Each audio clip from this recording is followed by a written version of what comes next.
इस प्रोविजन को समझने के पहले आपको पुरानी सीआरपीसी का थोड़ा सा परिचय देना चाहता हूं। पुरानी सीआरपीसी जो हमारी थी, आवाज तो प्रॉपर है आप लोगों को? मैम से कहिए माइक ऑन करें। यस सर, है प्रॉपर है यस सर, आ रही सर आवाज है ना? तो अब यहाँ हाँ, इसके पहले कि हम नए प्रोविजन जाने, थोड़ा सा मैं आपको पुरानी सीआरपीसी के अंतर्गत अंदर ले चलता हूं। जनरली जो हमारे पहले प्रोविजन थे, उन प्रोविजनों में मैडम, ये आपने शायद इको ऑफ ऑन कर रखा है, तो मुझे आवाज यहाँ पर वापस रिपीट हो रही है थोड़ा सा। हाँ, स्नेहा मैम का सर माइक ऑन है, इस वजह से आवाज ऑन हो रही है। जी, स्नेहा मैम माइक ऑफ कर दीजिए आपका। ठीक है। ओम प्रकाश सर भी अपना माइक ऑफ कर दे सर। ठीक है, हाँ अब प्रॉपर है। तो पुरानी सीआरपीसी के अगर हम देखेंगे तो किसी भी क्रिमिनल प्रोसेसर को या क्रिमिनल ट्रायल को हम 4 पार्ट में देखते थे। सबसे पहले तो हम बात करते थे कि गिरफ्तारी के प्रोविजन, एफआईआर दर्ज होने के बाद जो गिरफ्तारी होती थी हमारी, उसके प्रोविजन हम देखते थे। उसके बाद में पुलिस इन्वेस्टिगेशन हम पूरा प्रॉपर देखते थे। उसके बाद तीसरी स्टेज हमारी आती थी कॉग्निजेंस की या संज्ञान लेने की, और चौथी स्टेज हमारी थी ट्रायल की। तो इन प्रोविजनों में कहां पर माइनर चेंज हुए, कहां पर कुछ सेक्शंस नए जुड़े हैं, और कुछ सेक्शंस में जो है नंबरिंग जो है वो अलग की गई है। तो नंबरिंग का हमको इतनी प्रॉब्लम नहीं है, क्योंकि एक्चुअल में जो प्रोविजन हमारे थे, वो प्रोविजन आज भी हमारे कॉग्निजेंस को लेके हो, चाहे ट्रायल को लेकर हो, चाहे अनुसंधान को लेकर हो, या चाहे अरेस्टिंग को लेकर हो, वो प्रोविजन अपनी जगह है। कुछ चीजें हटाई गई है, तो मैं सबसे पहले आपको उस जो चीजें हटा दी गई है उसके ऊपर आपका ध्यान आकर्षित करता हूं कि हमारे जो नए बीएनएसएस कानून है, इसमें से कौन सी चीजें जो सीआरपीसी में थी उसको खत्म कर दिया गया है। तो ज्यादा कोई चीज खत्म नहीं की गई है, ज्यादा कोई प्रोविजन खत्म नहीं किए गए हैं। थोड़े से नॉर्मल प्रोविजन थे जिसकी जरूरत नहीं थी, वो समाप्त कर दिए गए हैं। तो सबसे पहले तो हम उन प्रोविजनों की ध्यान आकर्षित करेंगे जो हटा दिए गए हैं। फिर कुछ सेक्शन जो नई जोड़ी गई है, उन पे हम सबसे लास्ट में बात करेंगे, है ना। और उसके बीच में जो हम तीसरा जो हमारा महत्वपूर्ण पार्ट है कि कौन कौन से सेक्शंस में चेंज किए गए और क्या प्रोविजन डाले गए हैं। तो सबसे पहले मैं आपको बता दूं कि इसमें से क्या क्या हटा दिया गया है ना। आप अगर सीआरपीसी में देखेंगे तो महानगर क्षेत्र की जो हम बात करते थे कि महानगर क्षेत्र और महानगर मजिस्ट्रेट, उनको यहां से पूरी तरह से डिलीट कर दिया गया है। अब ना तो कोई महानगर क्षेत्र जो सेक्शन 8 में हुआ करता था वो नहीं होगा, और अब महानगर मजिस्ट्रेटों के न्यायालय भी हमारे यहाँ पर नहीं होंगे।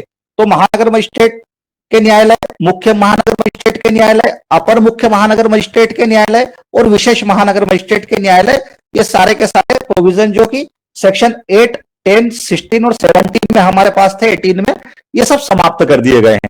तो सबसे पहली चीज, और एक और यहां पर जो हम देखते थे कि सहायक सेशन न्यायाधीश का एक न्यायालय हुआ करता था। सहायक सेशन न्यायाधीश का जो न्यायालय था वो 10 साल के कारावास की सजा दे सकता था, वो भी यहां से हमने जो है इसमें इरेज कर दिया। तो अब हमारे पास जो न्यायालय होंगे, जुडिशियल मजिस्ट्रेट के न्यायालय में प्रथम श्रेणी मजिस्ट्रेट के न्यायालय और द्वितीय श्रेणी मजिस्ट्रेट के न्यायालय होंगे, और साथ में अगर सत्र न्यायालयों की बात हम करें तो हमारे पास में सत्र न्यायाधीश महोदय का न्यायालय और अपर सत्र न्यायाधीश महोदय का न्यायालय होगा। सहायक सत्र न्यायाधीश महोदय का न्यायालय यहां पर अब नहीं होगा, और मजिस्ट्रेट में महानगर मजिस्ट्रेटों के न्यायालय भी अब यहां पर नहीं होंगे। तो ये किया गया है। एक सेक्शन 27 था ओल्ड सीआरपीसी में, जो कि किशोरों के मामले में अधिकारिता की बात करता था, क्योंकि इसके लिए ऑलरेडी जेजे एक्ट बना हुआ है, तो इस प्रोविजन का हमारे सीआरपीसी में कोई महत्व नहीं था। यह प्रोविजन भी हमारे सीआरपीसी से समाप्त कर दिया गया है। उसके बाद जो है बाटों और मापों के निरीक्षण को लेकर सेक्शन 153 में प्रोविजन थे, वो भी यहां से समाप्त कर दिए गए हैं। महानगर मजिस्ट्रेट के न्यायालय का जो निर्णय होता था, चूंकि अब महानगर मजिस्ट्रेट के न्यायालय भी नहीं रहे, तो उनके निर्णय के लिए सेक्शन 355 जो था वो भी समाप्त कर दिया गया है। और सेक्शन 404 को यहाँ पर जो महानगर मजिस्ट्रेट के विनिश्चय के आधारों पर उच्च न्यायालय द्वारा विचार किया जाने की प्रोविजन थे, वो भी यहां पर समाप्त कर दिए गए हैं। तो कुल मिला के हमारे ये 10-11 प्रोविजन जो थे सीआरपीसी से यहां पर नहीं लेके आए हम बीएनएसएस में, अब इनको यहां पर कोई स्थान नहीं दिया गया है। तो सबसे पहले तो आप इनका अब हमारे लिए इन प्रोविजनों का कोई महत्व भी नहीं रहेगा और कोई यूज भी नहीं रहेगा, तो इसलिए हम इन प्रोविजनों को हम लोग भी हमारे दिमाग से हटा दें। अब बात अगर हम करते हैं कि कहां कहां पे हमारे संशोधन हुए हैं, तो अगर देखा जाए तो एफआईआर में सबसे ज्यादा संशोधन है, जो कि हमारे 154 में एफआईआर का जो प्रोविजन था, अब उसको हम 173 में लेके आए हैं बीएनएसएस में। तो उसमें सबसे ज्यादा प्रोविजन जो है अमेंडमेंट किए गए हैं और उसको थोड़ा सा लिबरल बनाया गया है, क्योंकि किसी भी व्यक्ति के साथ जब अपराध होता है तो उसको यह पता नहीं होता है कि उसको एफआईआर कहां पर करना है। तो इसी बात को ध्यान में रखा गया है यहाँ पर नए कानून में कि कोई भी व्यक्ति के साथ अगर अपराध होता है तो संबंधित थाने पर न जाते हुए उसके नियरेस्ट जो भी थाना रहेगा वो वहां जाकर अपनी कंप्लेन कर सकता है। ये एक प्रोविजन आया है जिसको मैं आपको सेक्शन वाइज बताऊंगा। और साथ में जो है प्राइवेट कंप्लेन में भी कुछ प्रावधान जुड़े हैं नए। 156 जो हमारा सीआरपीसी था पुराना, उसकी जगह भी कुछ एफिडेविट का एक प्रोविजन आया है ना। तो ये सब हम step by step section two section देखते हुए चलेंगे। इसके संबंध में आप लोगों के कोई भी क्वेश्चन वगैरह हो तो हम लास्ट में 15-20 मिनट का सेशन हमारा क्वेश्चन के लिए रखेंगे, हम उसमें उन चीजों को डिस्कस करेंगे, आप अपना नोट डाउन करते रहिएगा। सबसे पहले हम देखेंगे तो जो हमारे डेफिनेशन क्लास है उसमें बहुत ज्यादा चेंजेस हुए हैं। कुछ डेफिनेशंस जोड़ी गई है सेक्शन 2 में, तो जिसमें सबसे महत्वपूर्ण सेक्शन, क्योंकि क्या है कि अभी वर्तमान में समय टेक्नोलॉजी का है और टेक्नोलॉजी को हम लगातार यूज कर रहे हैं और निरंतर हम टेक्नोलॉजी के माध्यम से जो है हमारे देश में विकास की ओर अग्रसर है। इस कारण से टेक्नोलॉजी को हमारे इस कानून में भी पर्याप्त स्थान दिया गया है।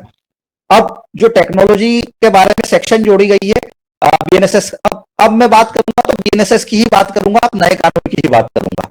अब सीआरपीसी के जो प्रोविजन थे वो हट चुके हैं, इसलिए हम नए कानून जो कि हमारा भारतीय नागरिक सुरक्षा संहिता 2023 के नाम से जाना जा रहा है, इसी की बात करेंगे।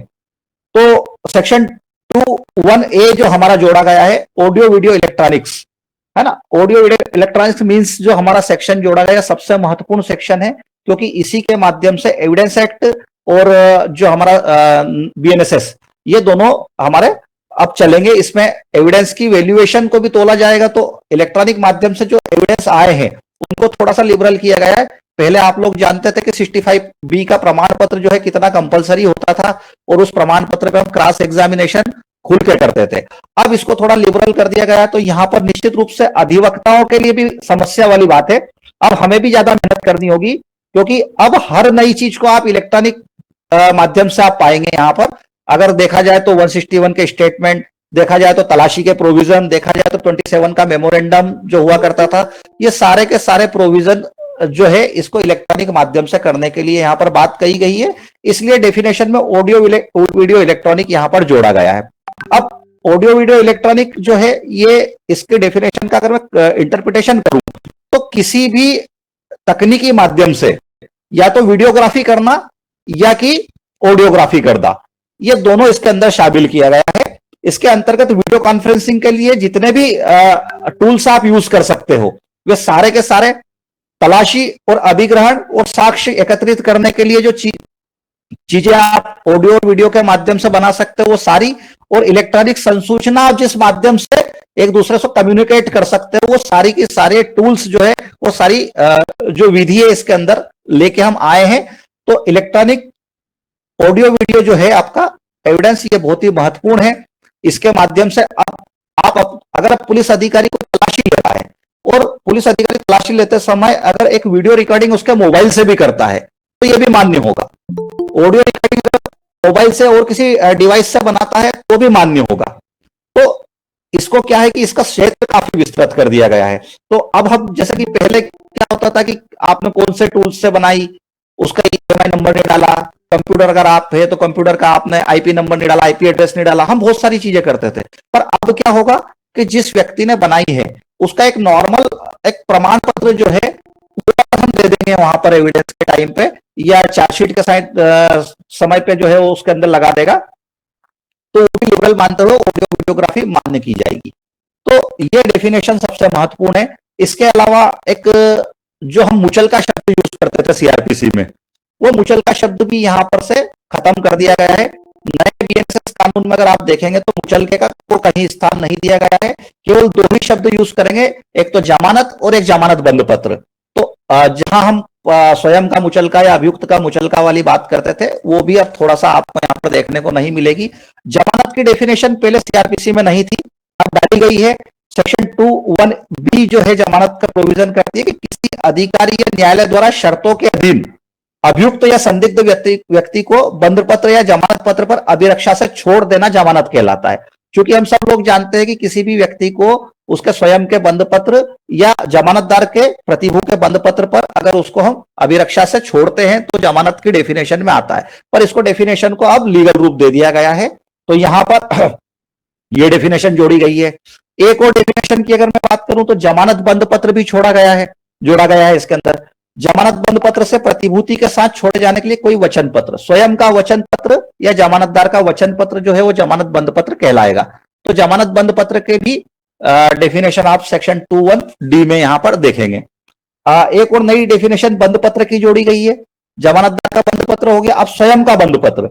तो बंद पत्र से प्रतिभूति के बिना छोड़े जाने के लिए व्यक्तिगत बंद पत्र को इनमें शामिल किया गया है या व्यक्तिगत वचन बंद को शामिल किया गया है। तो आप जो पर्सनल अपना बंद पत्र देंगे वो यहां पर इस डेफिनेशन के अंतर्गत मान्य होगा। इलेक्ट्रॉनिक कम्युनिकेशन किसी भी माध्यम से किसी भी तरह से किसी भी व्यक्ति को अगर आप कम्युनिकेट इलेक्ट्रॉनिक माध्यम से करेंगे, इलेक्ट्रॉनिक डिवाइस से करेंगे, तो सारी की सारी संसूचनाएं जो है इलेक्ट्रॉनिक संसूचनाएं इलेक्ट्रॉनिक कम्युनिकेशन की डेफिनेशन में आएगी। सेक्शन 2(1) धारा 2(1)(j) में इसको शामिल किया गया है ना। इसके अलावा अब जो प्रोविजन जोड़े गए हैं उन प्रोविजनों को अगर आप देखेंगे तो धारा 82 जो बीएनएसएस की है उसका उपधारा 2 आप देखें। अगर आप लोगों के पास बीएनएसएस कानून हो तो उसमें आप लोग देख सकते हैं। हम सेक्शन वाइज ही इसको डिफाइन करते जाएंगे तो ज्यादा आप लोगों को भी सही रहेगा, और आप लोग उन सेक्शंस पे या जिसके पास बीएनएसएस नहीं है उनके लिए क्या है ये नोट डाउन कर लीजिएगा, या मैंने बारोड़ साहब को पीडीएफ भी पहुंचा दी है, आप उनसे कलेक्ट कर लीजिएगा। तो हम देखेंगे कि 82 में जिस व्यक्ति के विरुद्ध वारंट जारी किया गया था उसके गिरफ्तारी के प्रोविजनों में थोड़ा सा चेंज किया गया है। क्या चेंज हुआ है देखें आप कि किसी व्यक्ति को अगर गिरफ्तारी पुलिस अधिकारी उस स्थान से करता है जहां गिरफ्तार किया गया व्यक्ति रखा गया, तो वहां का जो जिले का पदाभिहित पुलिस अधिकारी है ना, उसको तुरंत जानकारी देना है पुलिस को। मतलब पहले क्या होता था, किसी पुलिस ऑफिसर ने किसी व्यक्ति को अरेस्ट किया, अरेस्ट करने के बाद थाने में रखा, हम लोग परेशान होते रहते थे, हेबियस कार्पस में जाते थे कि गिरफ्तारी नहीं ली क्या। अब जैसे ही गिरफ्तार करना है अगर किसी को, तो तुरंत गिरफ्तारी की सूचना वहां के पर्टिकुलर पदाभिहित अधिकारी, एक पदाभिहित अधिकारी बनाए जाएंगे, और उन पदाभिहित अधिकारी जो रहेंगे उनको कंट्रोल रूम बनाए जाएंगे। कंट्रोल रूम में आपको तुरंत जो है वहां पर जानकारी देना है। अब किस व्यक्ति को गिरफ्तार किया गया, गिरफ्तारी पटल पर तो थाने में तो हम पहले लिखते थे, मगर अब क्या करना पड़ेगा आपको कि वहां का जो सीनियर ऑफिसर है उनका, उस सीनियर ऑफिसर को तुरंत आपको अरेस्टिंग की जानकारी भेजना है। 82 की सेक्शन उपधारा 2 जो है इसमें यह प्रोविजन को आवश्यक रूप से बना दिया गया है। फिर एक और प्रोविजन हमने जोड़ा है सेक्शन 86 में।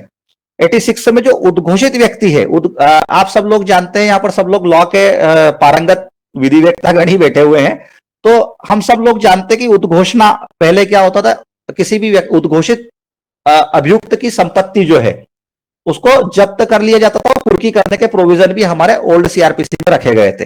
वही प्रोविजन यहां पर भी रखे गए हैं, पर उसके साथ एक और प्रोविजन जोड़ा गया है पहचान करने का। किसी भी व्यक्ति की अगर कोई संपत्ति है तो यहां पर उद्घोषित अपराधी या आरोपी की संपत्ति की पहचान करने का एक प्रोविजन 86 में किया गया है।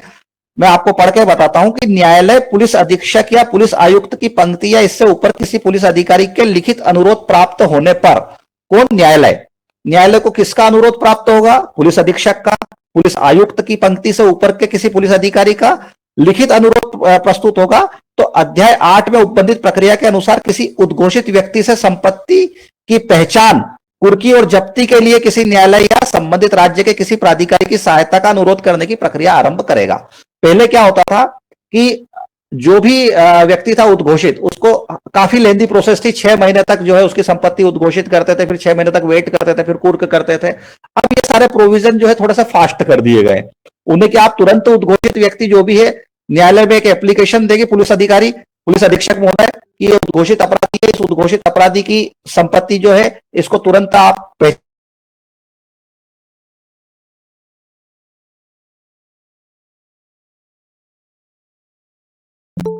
राज्य के जो भी राज्य के प्राधिकारी जैसे तहसीलदार महोदय हो गए, कारपालक मजिस्ट्रेट महोदय होगा, वो लोग इसके अंदर हेल्प करेंगे। उनको हेल्प करने का प्रोविजन डाला गया है कि भैया न्यायालय उनसे अनुरोध करेगा कि आप लोग इसके अंदर हेल्प करके फटाफट आइडेंटिटी करें, क्योंकि संपत्ति के संबंध में अगर हम बात करें तो तहसीलदार महोदय को जितने पावर होते हैं इतने शायद ही किसी को होते हैं। तो क्योंकि कृषि भूमि के संबंध में या प्रॉपर्टी के संबंध में जो तहसीलदार वो इन्वेस्टिगेशन ऑफिसर की भूमिका में होते हैं, तो इसलिए यहां पर राज्य के प्राधिकारी की सहायता प्राप्त करने के लिए भी हमने 86 में प्रोविजन किए हैं। तो एक 86 का एक प्रोविजन जो है यहां पर जोड़ा गया है। कुछ सेक्शन नए भी जुड़े हैं इनके साथ, जिसको हम सबसे लास्ट वाले पार्ट में जो है देखेंगे कि अलग से कौन से ऐसे प्रोविजन सीआरपीसी में नहीं थे जो जोड़े गए हैं। तो ये हम वो प्रोविजन देख रहे हैं जो संशोधित हुए हैं। उसके बाद बात करें हम तो सबसे महत्वपूर्ण जो प्रोविजन है, जो नई धाराएं जुड़ी है, उसमें धारा 105 भी जुड़ी है ना। ये 105 को भी नया रूप दिया गया है। 105 में हमने वही इलेक्ट्रॉनिक और ऑडियो रिकॉर्डिंग के माध्यम से जो है तलाशी और अभिग्रहण के अभिलेख तैयार करने की बात कही है। पहले क्या होता था, जो भी तलाशी के जो प्रोविजन हो, ये सारी सेक्शंस नई है। इन नई सेक्शंस में जो है 105 जोड़ी गई। इसमें तलाशी और अभिग्रहण के जो भी है वो अभिलेख इलेक्ट्रॉनिक माध्यम से तैयार किए जाएंगे। अब पहले क्या होता था कि जब तलाशी करने जाते थे, जब्ती होती थी, तो तलाशी और जब्ती के जो हमारे माध्यम होते थे वो केवल 2 गवाह रहते थे, जो जब्ती पंचनामे पर बनते थे और तलाशी पंचनामे पर बनते थे। अब क्या होगा, अब आपको इलेक्ट्रॉनिक माध्यम जो है, ऑडियो वीडियो मींस जो है, उनके द्वारा आपको हेल्प लेना है और वो आपकी ऑडियो वीडियो रिकॉर्डिंग में शामिल हो जाएंगे। उसकी सीडी बना के तुरंत कहां पर भेजना है, उसकी सीडी बना के आपको पुलिस डायरी के साथ में लगाना है। और अभी एक प्रोविजन और भी आया, उसका भी आपको मैं बताऊंगा कि 14 दिन के अंदर अंदर है ना, माल खाने से जो भी डॉक्यूमेंट रहेंगे उनकी भी वीडियो रिकॉर्डिंग तैयार की जाएगी। और एक प्रोविजन और आया है कि आपने जो भी ऑडियो वीडियो रिकॉर्डिंग करी है इन्वेस्टिगेशन के टाइम पे, वो 6 दिन के अंदर अंदर आपको भेजना है। तो मैं सेक्शन जब आएगा तो सेक्शन में आपको ये भी बताऊंगा। फिर इसका मतलब ये है सीधी सी बात, सीजर की जितनी भी कार्रवाई होगी या तलाशी की जितनी भी कार्रवाई होगी वो सब वीडियो रिकॉर्डिंग के साथ में ही होगी, है ना। अब पुलिस को इसकी आदत डालना होगी कि जो भी सीजर करे या जो भी तलाशी ले या जो भी अभिग्रहण करे, है ना, अधिग्रहण करे, वो सारी की सारी वीडियो रिकॉर्डिंग और ऑडियो रिकॉर्डिंग के माध्यम से ही करे। एक नई सेक्शन और जुड़ी है जहां पर 107 संपत्ति की कुर्की, जब्ती और वापसी, है ना। इसके संबंध में एक प्रोविजन नई सेक्शन जोड़ के 107 बीएनएसएस में डाली गई है। यदि इन्वेस्टिगेशन के दौरान पुलिस अधिकारी को यह विश्वास है या विश्वास करने का कारण है कि कोई संपत्ति किसी आपराधिक क्रियाकलाप से अर्जित की गई है, जैसे कोई प्रॉपर्टी है, चोरी की कोई संपत्ति है या लूट के अंतर्गत कोई संपत्ति है या कोई और अन्य अपराध से प्राप्त कोई प्रॉपर्टी है, तो ऐसी प्रॉपर्टी को कुर्क करने का प्रोविजन 107 में आया है। ऐसी संपत्ति को कुर्क करने के लिए आवेदन कर सकता है पुलिस अधिकारी। किसको करेगा ऐसा आवेदन? पुलिस अधिकारी द्वारा पुलिस अधीक्षक को या पुलिस आयुक्त के अनुमोदन के पश्चात सक्षम न्यायालय में किया जाएगा। अब सक्षम न्यायालय कौन होगा? जब तक चार्जशीट फाइल नहीं होगी जब तक तो सक्षम न्यायालय मजिस्ट्रेट के न्यायालय ही है। तो मजिस्ट्रेट के न्यायालय में ऑब्वियसली ये इस प्रकार का एक आवेदन किया जाएगा कि एक प्रॉपर्टी है, उस प्रॉपर्टी को कुर्क किया जाना है और जब्त किया जाना है, और जैसा भी है उस प्रॉपर्टी को न्यायालय के संज्ञान में लाना है। तो ये प्रोविजन एक नया डाला गया है कि अगर ये अपराध के संबंधित प्रॉपर्टी तो इसको कुर्क करके इसको जब्त की जाए और जो है इसकी वापसी के संबंध में भी माननीय न्यायालय द्वारा विचार किया जाए। अब एक और सेक्शन जुड़ा है यहां पर 336 नया जुड़ा है। ये भी इसको अगर हम देखेंगे तो इसके अंतर्गत जो है लोक सेवक और विशेषज्ञों द्वारा जो तैयार किसी दस्तावेज और रिपोर्ट को है साक्ष्य में साबित करने की बात कही गई है। जैसे कोई लोक सेवक है, संबंधित मान लेते हैं कि एक आईओ है, इन्वेस्टिगेशन ऑफिसर है, इन्वेस्टिगेशन ऑफिसर ने पूरा इन्वेस्टिगेशन किया और उसके बाद उसकी डेथ हो गई।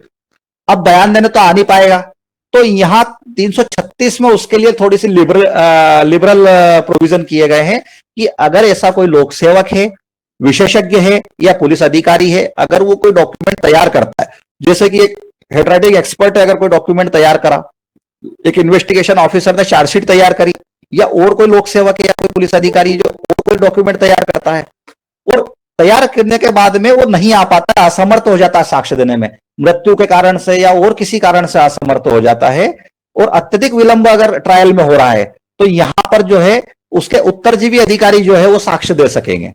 मतलब उसके स्थान पर जो उसके उत्तरजीवी अधिकारी आए हैं, है ना, वो लोग भी यहां पर साक्ष्य दे पाएंगे। तो कहने का मेरा यही है कि अगर किसी पुलिस अधिकारी द्वारा या एक्सपर्ट के द्वारा या और लोक सेवक के द्वारा अगर इन्वेस्टिगेशन में कोई कार्रवाई की गई है और वो लोग नहीं आ पाते हैं, तो उससे जो क्रिमिनल ट्रायल आपकी जो है हल्की नहीं होगी। उनके स्थान पर उनके उत्तरजीवी जो है वो उत्तरजीवी साक्ष्य देने के लिए यहां पर आएंगे और वो साक्ष्य ग्राह्य की जाएगी 336 के अंतर्गत। तो ये प्रोविजन भी थोड़ा सा जो है बहुत महत्वपूर्ण प्रोविजन यहां पर जोड़ा गया है। एक जो धारा 356 नई जोड़ी गई है वो बहुत ही मतलब आप ये मान के चले कि आप लोगों के लिए मुसीबत वाला कार्यक्रम हो जाएगा। कैसा मुसीबत वाला कार्यक्रम हो जाएगा एडवोकेट्स के लिए कि 356 में एक्यूज की अनुपस्थिति में ट्रायल चलाने की बात कर रहे हैं हम, कि कोई एक्यूज अगर अनुपस्थित है या जो है फरार हो जाता है तो उसके लिए प्रोविजन डाले गए। वो प्रोविजन में बाद में डिटेल में आपको 356 के बताऊंगा। पर जांच और विचारण उसके और निर्णय पहले क्या होता था कि जैसे ही कोई व्यक्ति बयान देने के लिए आता था और हम लोग भी एक्यूज अगर नहीं आता था, उपस्थित नहीं हो पाते थे, तो हम उसकी एप्लीकेशन फाइल नहीं करते थे और एप्लीकेशन फाइल ना करने की वजह से उसका वारंट हो जाता था।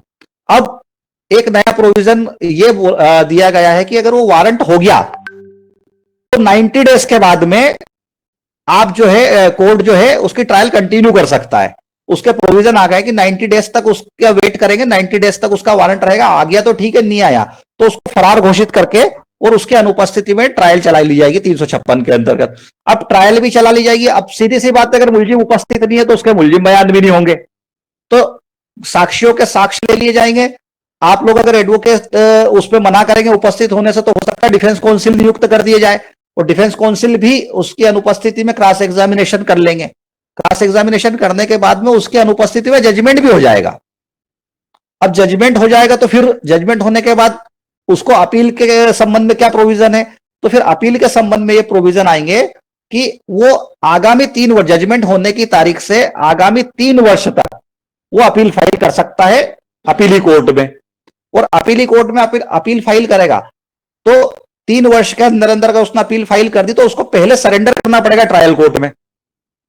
ट्रायल कोर्ट में सरेंडर किया उसने और अपील करी उसने, तो सीधी सी बात है कि उसका डिफेंस करने का अवसर पूरी तरह से समाप्त हो चुका है। अब अगर जजमेंट के पहले वो आ जाता है, उसकी अनुपस्थिति में जजमेंट तक हम नहीं पहुंचे और जजमेंट के पहले आ जाता, जब तो उसको जो है वापस से क्रॉस एग्जामिनेशन करने का अवसर मिल जाएगा। मगर जजमेंट हो गया तो जजमेंट के बाद तो अब उसको अपील का ही अवसर है और वो आगामी 3 साल तक अपील कर सकता है।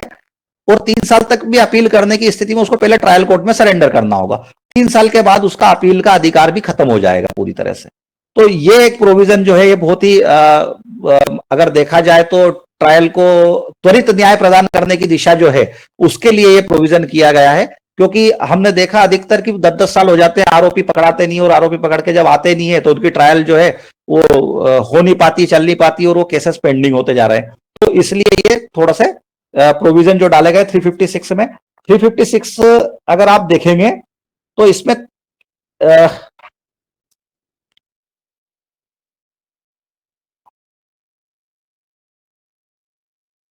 ये नई जो धारा है अपनी,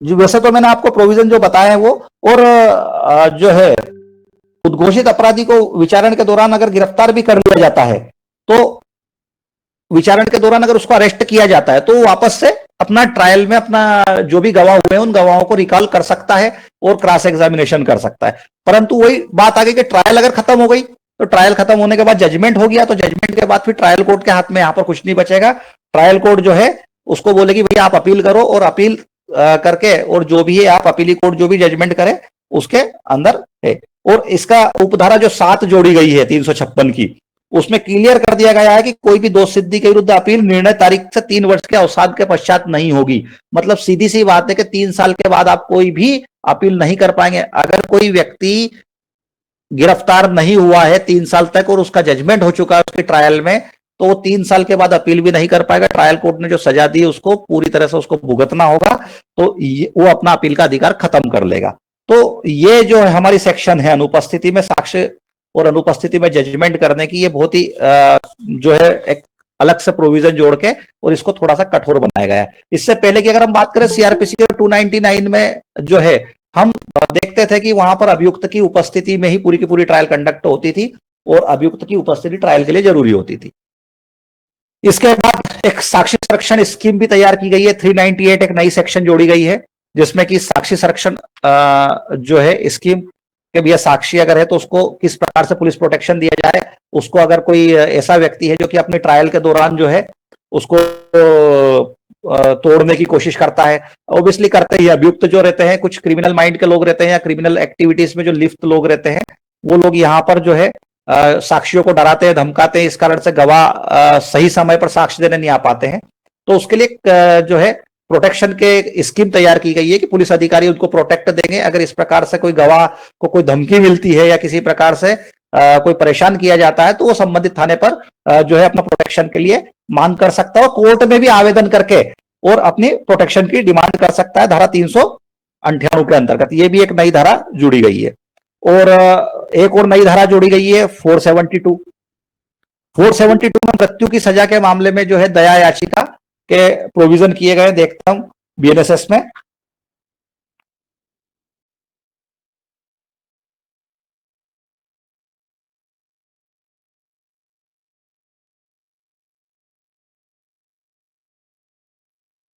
मृत्यु दंडादेश मामलों में दया याचिका जो है इसके अंतर्गत 472 में बताया गया है कि राज्य के राज्यपाल के पास दया याचिका फाइल की जा सकती है ना, संबंधित राज्य के राज्यपाल के पास दया याचिका फाइल की जा सकती है जो ऐसी तारीख से 30 दिन की अवधि के भीतर कारागार अधीक्षक से वो पूरी की पूरी सूचना मंगाएंगे और फिर वो डिसाइड कर सकते हैं। तो एक ये नया अलग से प्रोविजन आया है। लगता नहीं है मुझे कि इसका ज्यादा कोई यूज होगा दया याचिका का, बट फिर भी उन्होंने बताया कि मृत्यु दंडादेश के दिन सिद्धदोष ठहराया गया कोई भी व्यक्ति है तो उसके विधिक उत्तराधिकारी या कोई अन्य संबंधी जो है दया याचिका वहां पर पेश कर सकते हैं उसकी ओर से, है ना। तो राज्य में अगर करना है तो राज्य के राज्यपाल को ही यहाँ पर ये पावर दिए गए हैं इसके अंतर्गत। और इसके जो प्रोविजन है आपको ये भी याद है कि कॉन्स्टिट्यूशन में भी दिए गए हैं। अनुच्छेद 72 और अनुच्छेद 161 के अंतर्गत राष्ट्रपति और राज्यपाल को वहां पर भी पावर है ना। तो यहां पर भी जो इस प्रकार का विनिश्चय जो होगा राज्य और राष्ट्रपति और राज्यपाल का वो अंतिम होगा, उसकी कोई अपील नहीं होगी। वहां पर भी कोई अपील नहीं होती है और यहां पर भी कोई अपील नहीं होगी। तो ये एक और नया प्रावधान है, इसे भी आप थोड़ा सा ध्यान रखें।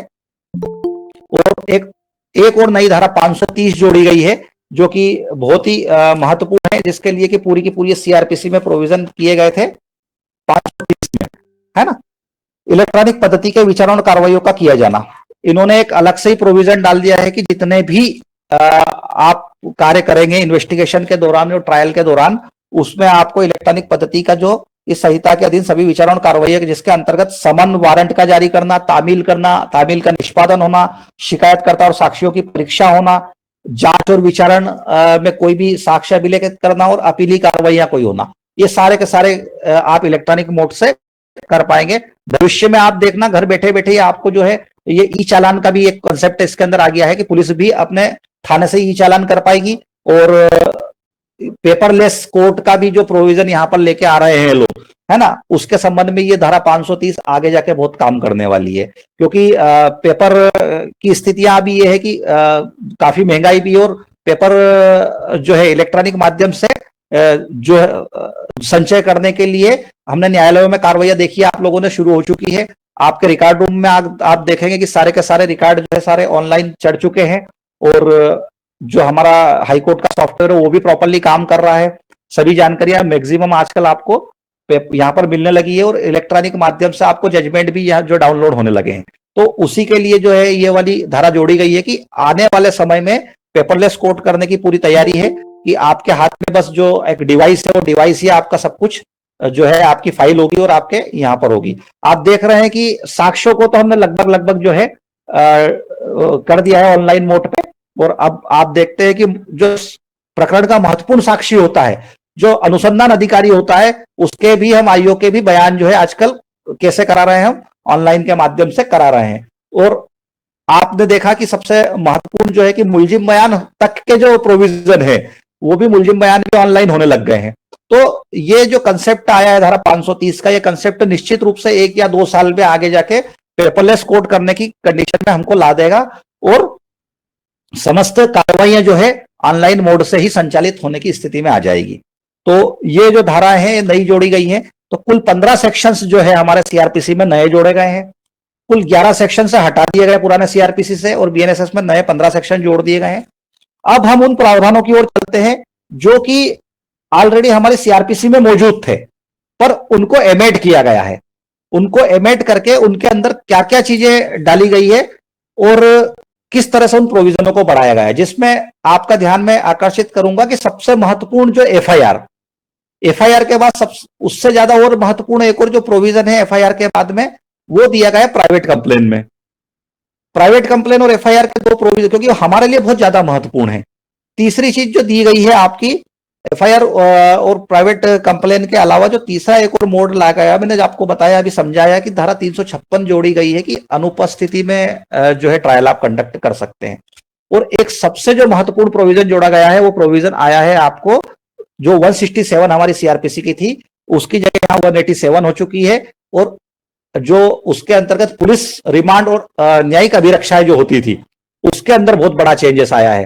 तो ये सब चीजें हम धीरे धीरे समझते हैं कि कौन सी सेक्शंस में कौन सा चेंज यहां पर आया है। तो हम सबसे पहले देखते हैं छोटी सी सेक्शन धारा 20 जो अभियोजन निदेशालय की बात करती थी, उसमें अब अभियोजन निदेशालय का एक प्रोविजन राज्य स्तर पर तो है ही, जिला स्तर पर भी किया गया है। एक जिला स्तर पर भी अभियोजन निदेशालय बनाया जाए, उसमें कम से कम ऐसे व्यक्ति की नियुक्ति की जाए जो 15 वर्ष के लिए अधिवक्ता रहा हो या सेशन जज रह चुका हो, उसकी योग्यता डिसाइड की गई।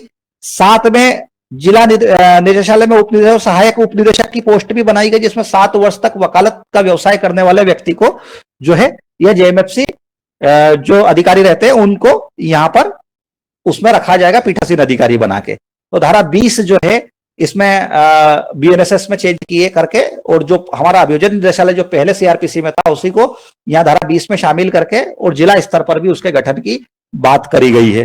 अब अरेस्टिंग गिरफ्तारी में एक बहुत महत्वपूर्ण प्रोविजन आया। आप सब लोगों ने सुनील बत्रा दिल्ली प्रशासन और जो है आपका प्रेम शंकर दिल्ली प्रशासन के प्रकरण भी पढ़ रखे हैं कि हथकड़ी लगाने के विरुद्ध संरक्षण दिए गए थे और आप हथकड़ी एक्यूज को नहीं लगा सकते थे। यहां पर उस प्रावधान को थोड़ा सा चेंज करके कठोर बनाया गया है और अब हथकड़ी लगाने की बात भी यहां पर इन प्रावधानों में की गई है। तो जो धारा 41 हमारी हुआ करती थी, धारा 35 से हमने यहाँ पर शुरुआत करी। 41 ABCD को हमने यहाँ पे 35 के बाद 36, 37, 38 लगातार क्रम दिए हैं। तो धारा 35 जो है अरेस्टिंग से संबंधित है बीएनएसएस की और इसमें जो नया प्रोविजन डाला गया वो ये डाला गया है कि धारा 35 के उपबंध के अनुसार 7 वर्ष से कम कारावास वाले सजा के मामले में जो है अभियुक्त की गिरफ्तारी आवश्यक नहीं है। आप सब लोगों ने अरनेश कुमार पढ़ लिया है। अरनेश कुमार में क्लियर किया गया है कि 7 वर्ष तक की सजा वाले मामलों में अरेस्टिंग ना करें जब तक की आवश्यकता ना हो और अगर अरेस्टिंग करी है तो आपको गिरफ्तारी के कारण बताने हैं, है ना। तो पुलिस अधिकारी अगर किसी चोरी के मामले में या किसी इस प्रकार के किसी मामले में जिसमें से जब्ती होने की आवश्यकता थी या पुलिस रिमांड की जरूरत थी तो कारण बताते हुए जो है न्यायालय की कोर्ट में पेश करते थे, है ना, मजिस्ट्रेट की कोर्ट में पेश करते थे। और अधिकतर मामलों में जिसमें जैसे 498 है या और कोई से ऐसे मामले हैं जो कि 7 वर्ष तक की सजा वाले थे, उसमें अरनेश कुमार के डायरेक्शन के अकॉर्डिंग हम यहाँ पर किसी प्रकार से उसको गिरफ्तार नहीं करते थे। डायरेक्ट चालान पेश होने के दिन न्यायालय में उपस्थित होने की बात करते थे। तो यहां पर अगर देखेंगे हम 35 में तो 7 वर्ष से कम कारावास की सजा वाले मामले में अभियुक्त की गिरफ्तारी आवश्यक नहीं है, परंतु फिर भी एक प्रोविजन जोड़ा गया है धारा 35 की उपधारा 7 में।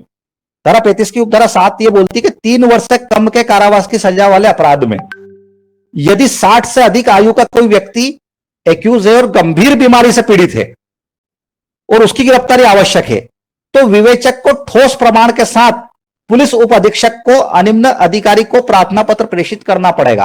वो संबंधित पुलिस अधिकारी उप निरीक्षक से अनिम्न पंक्ति का जो पुलिस अधिकारी है उसको प्रार्थना पत्र भेजेगा कि भैया 3 वर्ष से कम की सजा वाला मामला और 60 ईयर से ऊपर की एज के एक्यूज को अरेस्ट करना है।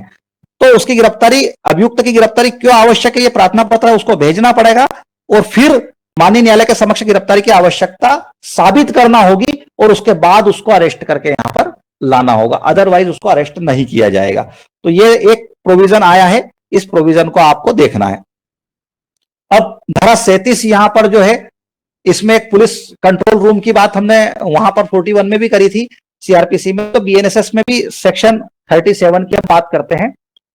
सेक्शन 37 में बता दिया भैया पुलिस कंट्रोल रूम कंपलसरी है ना, वहां पर एक अधिकारी की नियुक्ति, प्राधिकारी, विहित प्राधिकारी की नियुक्ति होगी, प्राधिकारी नियंत्रण कक्ष में प्राप्त संसूचनाओं के लिए पूरी तरह से दायित्वाधीन होगा। जैसा कि मैंने बताया कि इलेक्ट्रॉनिक मोड जो है बहुत ज्यादा आने वाला है और इलेक्ट्रॉनिक जो माध्यम से कार्रवाइयां होने वाली है, तो संसूचनाओं को एकत्रित करने के लिए और उनको रखरखाव करने के लिए, उनका अनुरक्षण करने के लिए पुलिस कंट्रोल रूम बनाया जाएगा और वहां एक अलग से अधिकारी की नियुक्ति की जाएगी, ताकि जो भी संसूचनाएं डेली आ रही है उन संसूचनाओं को वो कम्युनिकेट करे और वहां पर सहज के रखे।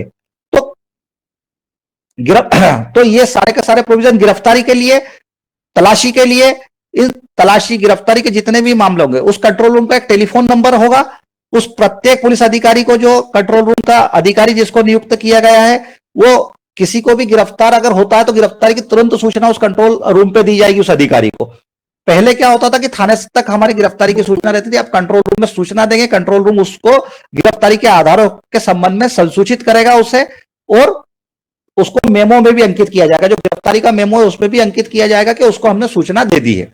तो इस प्रकार से कंट्रोल रूम का प्रोविजन भी यहां पर आया है और कंट्रोल रूम की तैयारियां शुरू हो चुकी है लगभग, और ये सेक्शन जो है इसका प्रोविजन भी फॉलो किए जाने लगे हैं। अब एक और धारा है 40, इसमें ये भी अरेस्टिंग से संबंधित है। प्राइवेट व्यक्ति गिरफ्तार करने के प्रोविजन पहले भी थे सीआरपीसी में कि कोई भी प्राइवेट व्यक्ति किसी व्यक्ति एक्यूज को अरेस्ट कर सकता था। अब यहां पर जो प्राइवेट व्यक्ति एक्यूज को अरेस्ट करेगा उसके लिए कंपलसरी कर दिया कि उसको 6 घंटे के भीतर पुलिस की कस्टडी में उसको देना पड़ेगा। पहले टाइम मेंशन नहीं था, ओल्ड सीआरपीसी में कहीं भी ये टाइम मेंशन नहीं था कि कितने टाइम के अंदर अंदर किसी व्यक्ति को गिरफ्तार करके पुलिस को सौंपना है। अधिकतर ये देखने में आता था कि किसी आम आदमी के द्वारा अगर किसी व्यक्ति को या चोर को किसी गांव में गिरफ्तार किया गया तो वहां पर उसकी मृत्यु हो जाती थी, और इतना मारते थे लोग उसको, आसपास के लोग आके, कि उसकी डेथ हो जाती थी। तो अब यहां कंपलसरी कर दिया कि बिना विलंब के आपको 6 घंटे के भीतर पुलिस अधिकारी के समक्ष उसको पेश करना है। ये आया है एक नया प्रोविजन। सेक्शन 43, जैसे मैंने बताया आपको, हथकड़ी, सुनील बत्रा दिल्ली प्रशासन, प्रेम शंकर दिल्ली प्रशासन, है ना, एकांत कारावास के विरुद्ध संरक्षण दिया गया था, बेड़िया लगा के पटक दिया गया था सुनील बत्रा वाले केस में, प्रेम शंकर में हथकड़ी के संरक्षण दिए गए हैं। तो उन्हीं प्रोविजनों को यहां पर थोड़ा सा जो है प्रावधानित करने का प्रयास किया गया है। किस तरह से? धारा 43 में एक नया खंड 3 जोड़ दिया गया है। उसमें यह बताया गया है कि अपराध की गंभीरता और उसकी प्रकृति को ध्यान रखा जाएगा। अभ्यस्त अपराधी है, फरार अपराधी है, अभिरक्षा से फरार होने की संभावना वाला अपराधी है, संगठित अपराध का अपराधी है, आतंकवादी कृत्य में लिप्त अपराधी है, हत्या का अपराधी है, बलात्कार का अपराधी है, या इस प्रकार के किसी गंभीर अपराध का आरोपी है, और उसके संबंध में यह लग रहा है कि वो जो है पुलिस अधिरक्षा से भागने की पूरी कोशिश कर रहा है और अभिरक्षा से फरार हो जाएगा, तो इन अपराधों की प्रकृतियों को ध्यान में रखते हुए गिरफ्तार करते समय, न्यायालय के समक्ष प्रस्तुत करते समय पुलिस अधिकारी उसे हथकड़ी लगा सकते हैं। हथकड़ी लगाकर उसको ला सकते हैं। गिरफ्तार करने से लेकर तो मजिस्ट्रेट की कोर्ट में पेश करने तक उसको हथकड़ी लगा सकते थे। पहले क्या प्रोविजन था कि अगर वो अपने आप को गिरफ्तारी, अपने आप को आपके पुलिस संरक्षण में वो दे देता था और अभिरक्षा में उसको अपने आप को दे देता था, तो गिरफ्तारी में हथकड़ी लगाने की जरूरत नहीं थी। परंतु यहां पर हथकड़ी लगाने के प्रोविजन कर दिए गए कि अगर इस प्रकार के गंभीर अपराध है और लगता है कि अभिरक्षा से फरार हो जाएगा और थोड़ी बहुत भी संभावना अगर है, तो यहां पर हथकड़ी के इनको अधिकार प्रदान कर दिए गए हैं। पहले सूचना जो हम देते थे, गिरफ्तारी की सूचना नियरेस्ट किसी भी व्यक्ति को दी जाती थी, या उसके घर वालों को दी जाती थी, या दोस्तों को दी जाती थी। सूचना तो अब भी दी जाएगी, नातेदारों को भी दी जाएगी, रिश्तेदारों को भी दी जाएगी, या वो किसी अगर दोस्त की बात करता तो उसके दोस्त को दी जाएगी। परंतु यहां पर जो है जिला नियंत्रण कक्ष में जो नियुक्त विधिक प्राधिकारी है, जो धारा 37 में पुलिस कंट्रोल रूम बनाया गया है, उस कंट्रोल रूम के नियंत्रण कक्ष में भी इस प्रकार की सूचना दी जाएगी कि इस व्यक्ति की गिरफ्तारी से को गिरफ्तार किया गया है, और गिरफ्तारी के संबंध में आप जो भी आगे किसी को संसूचित करना चाहे तो इलेक्ट्रॉनिक माध्यम से कम्युनिकेशन कर सकते हैं, सूचना दे सकते हैं। सेक्शन 48 में यह प्रोविजन भी डाला गया है। एक बहुत ही महत्वपूर्ण प्रावधान जिसके लिए जो है काफी डिले होता था, अब उसको भी हम यहाँ पे लेके आए, समन इलेक्ट्रॉनिक रूप में हो सकेगा। 63 बीएनएसएस की धारा 63 के अंतर्गत इलेक्ट्रॉनिक मोड में समन दिए जाने के लिए हमने क्या किया है, यहां पर प्रावधान किया है कि समन इस प्रकार के प्रोविजन से क्या है 138 संबंधी या परिवार संबंधी जितने भी मामले हैं जिसमें एक्यूज तामील से बचता था, वहां पर हमें बहुत ज्यादा फायदे होंगे। कैसे? इलेक्ट्रॉनिक माध्यम से समन दिया जाएगा, नंबर को ट्रेस कर लेगी पुलिस नंबर ट्रेस करने के बाद उसको व्हाट्सएप के माध्यम से या किसी भी मेल के माध्यम से, जैसा भी हो, जो भी इजीली अवेलेबल हो जाए, इलेक्ट्रॉनिक मोड में उसको समन की तामील करा देंगे। और समन की तामील ऐसे इलेक्ट्रॉनिक संसूचना के साधनों द्वारा भी कराई जा सकती है जैसा राज्य सरकार नियम बनाए। इसके संबंध में भी राज्य सरकार ने कोई नियम बनाए नहीं है, राज्य सरकार के नियम आ जाएंगे तो उस तरह से भी तामील की जा सकती है। और सबसे अच्छी चीज तो यह है कि तामील जो होगी उसके लिए न्यायालय में और पुलिस थाने में एक रजिस्टर होगा, उस रजिस्टर में संबंधित व्यक्ति के नंबर नोट होंगे और उसको जिस प्रकार से तामील कराई गई है उसकी प्रक्रिया लिखी जाएगी और कब, कैसे और किस माध्यम से तामील कराई गई है वो सारी डिटेल लिखी जाएगी और उस रजिस्टर में प्रविष्टि की जाएगी कि इसको इलेक्ट्रॉनिक मोड्स में तामील कब की गई है या कब कराई गई है। तो धारा 63 और धारा 64 जो है समन को पूरी तरह से इलेक्ट्रॉनिक रूप में तामील करने की बात करते हैं कि इलेक्ट्रॉनिक माध्यम से जो है हम इस प्रकार से तामील कराएंगे। एक और सेक्शन जिसमें अमेंडमेंट गिरफ्तारी से लेकर जो किया गया है वो धारा 82 उपधारा 2 बीएनएसएस की जो है, इस धारा में भी जो है यहां पर एक प्रोविजन किया गया है तामील के संबंध में ही है, तलाशी के संबंध में, सॉरी।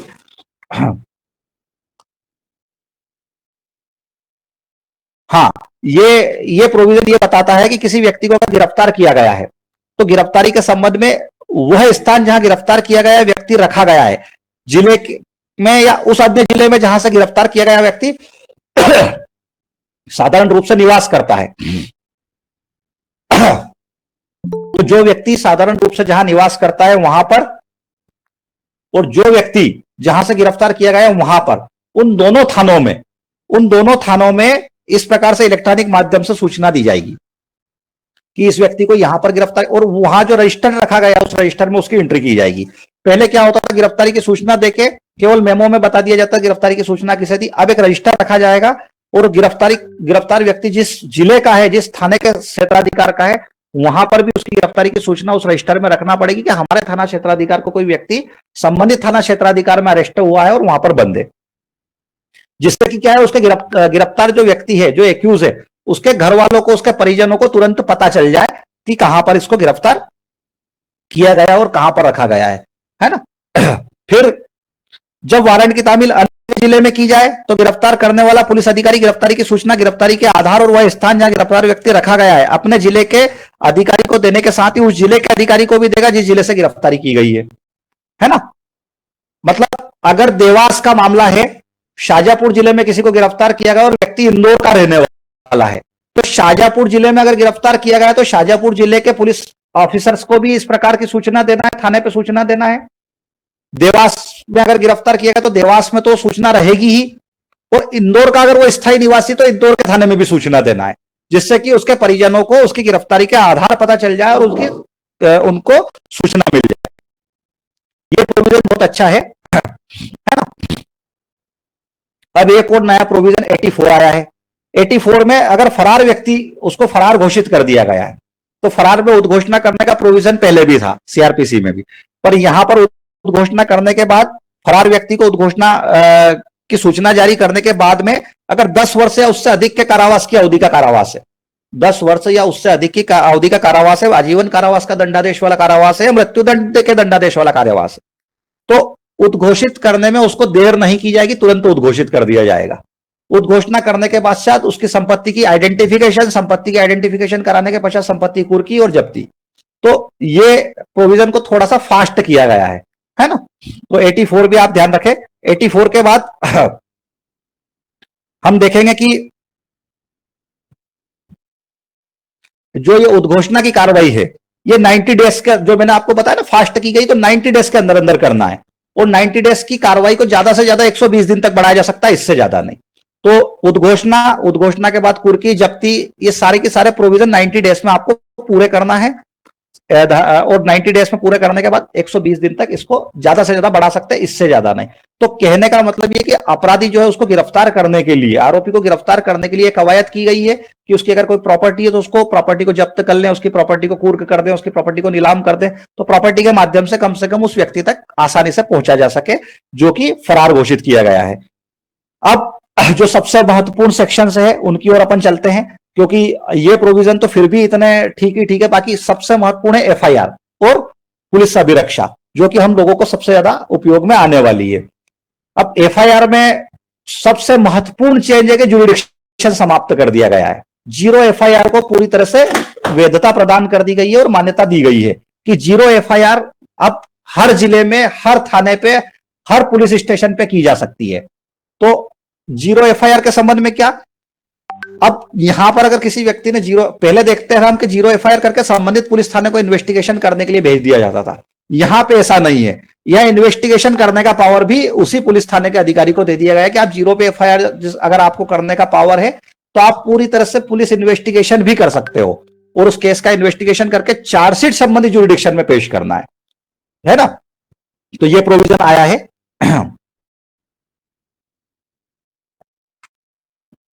देखेंगे हम 173, ये पहले हमारे सीआरपीसी की अगर हम बात करें तो 154 हुआ करती थी संज्ञेय मामलों में एफआईआर, है ना, इत्तिला। संज्ञेय मामलों में इत्तिला की अगर हम बात करें तो 154 को हम यहां पर 173 बीएनएसएस में कवर किया है।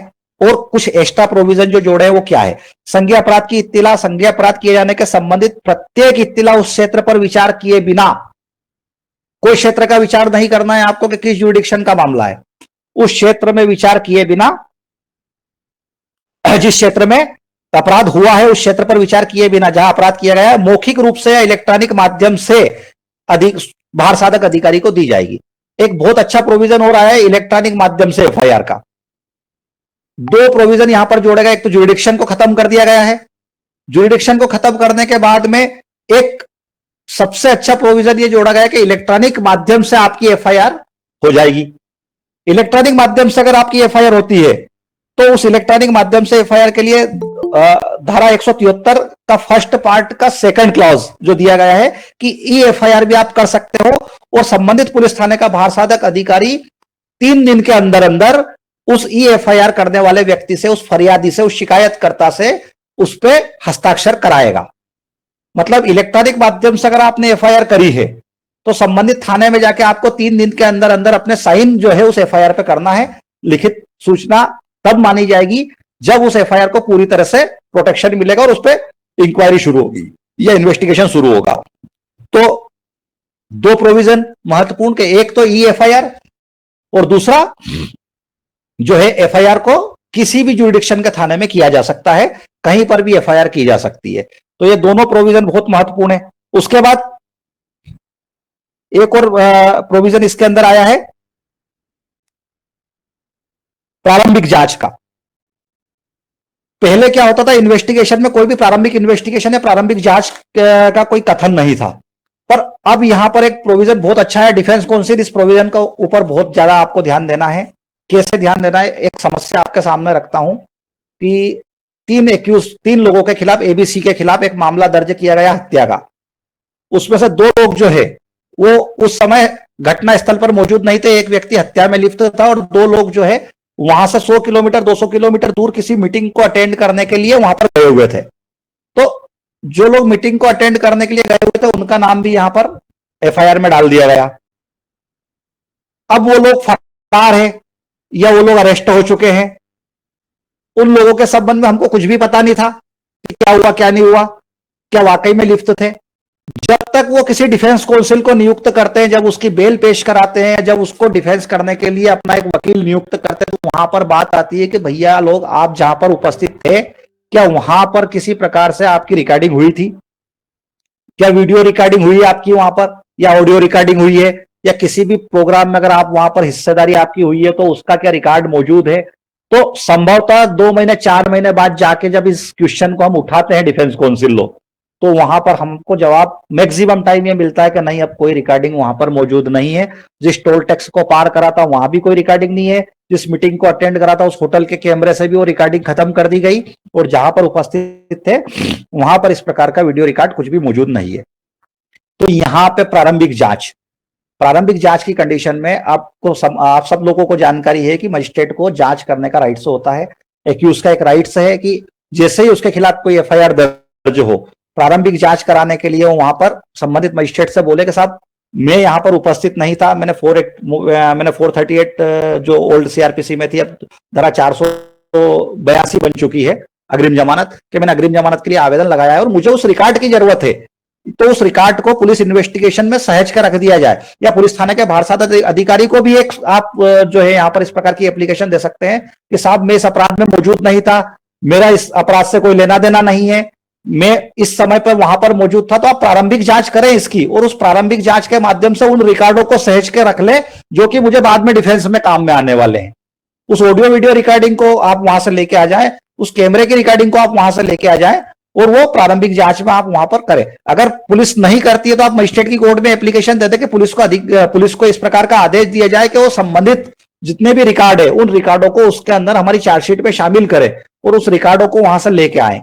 तो ये प्रारंभिक जांच का एक जो है ऑप्शन हमारे लिए खुला है कि हम प्रारंभिक इंक्वायरी की बात कर सकते हैं शुरू के धारा 64 बीएनएसएस की, इसके अंतर्गत सॉरी 64 नहीं 173 का थर्ड क्लास, 173 का थर्ड क्लास में आप जो है 3 वर्ष या उससे अधिक किंतु 7 वर्ष से कम के कारावास से दंडनीय मामले जो थाने के भारसाधक अधिकारी को, ऐसे पुलिस अधिकारी को जो पुलिस उप अनिम्न पंक्ति का हो, पूर्व अनुमति प्राप्त कर मामले में प्रारंभिक जांच करने के लिए सुनिश्चित कर दिया।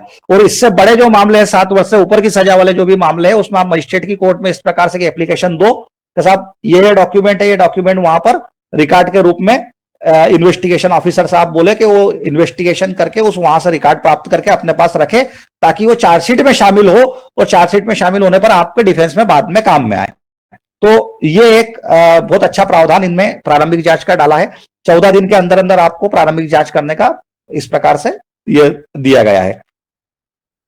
अब अगर कोई असंज्ञेय अपराध है तो हमारे पास धारा 155 थी वहां पर, यहां पर 174(1) में असंज्ञेय अपराध को शामिल किया गया है। और अगर कोई असंज्ञेय अपराध की जो इत्तिला मिलती है तो यहां पर पुलिस अधिकारी क्या करेगा, संबंधित मजिस्ट्रेट को तुरंत वो इत्तिला भेजेगा और दैनिक डायरी जो रखी है उस दैनिक डायरी में भी उसको नोट करेगा, और मजिस्ट्रेट के यहाँ पर भी एक दैनिक डायरी रहेगी उसके अंदर भी वो नोट करेगा।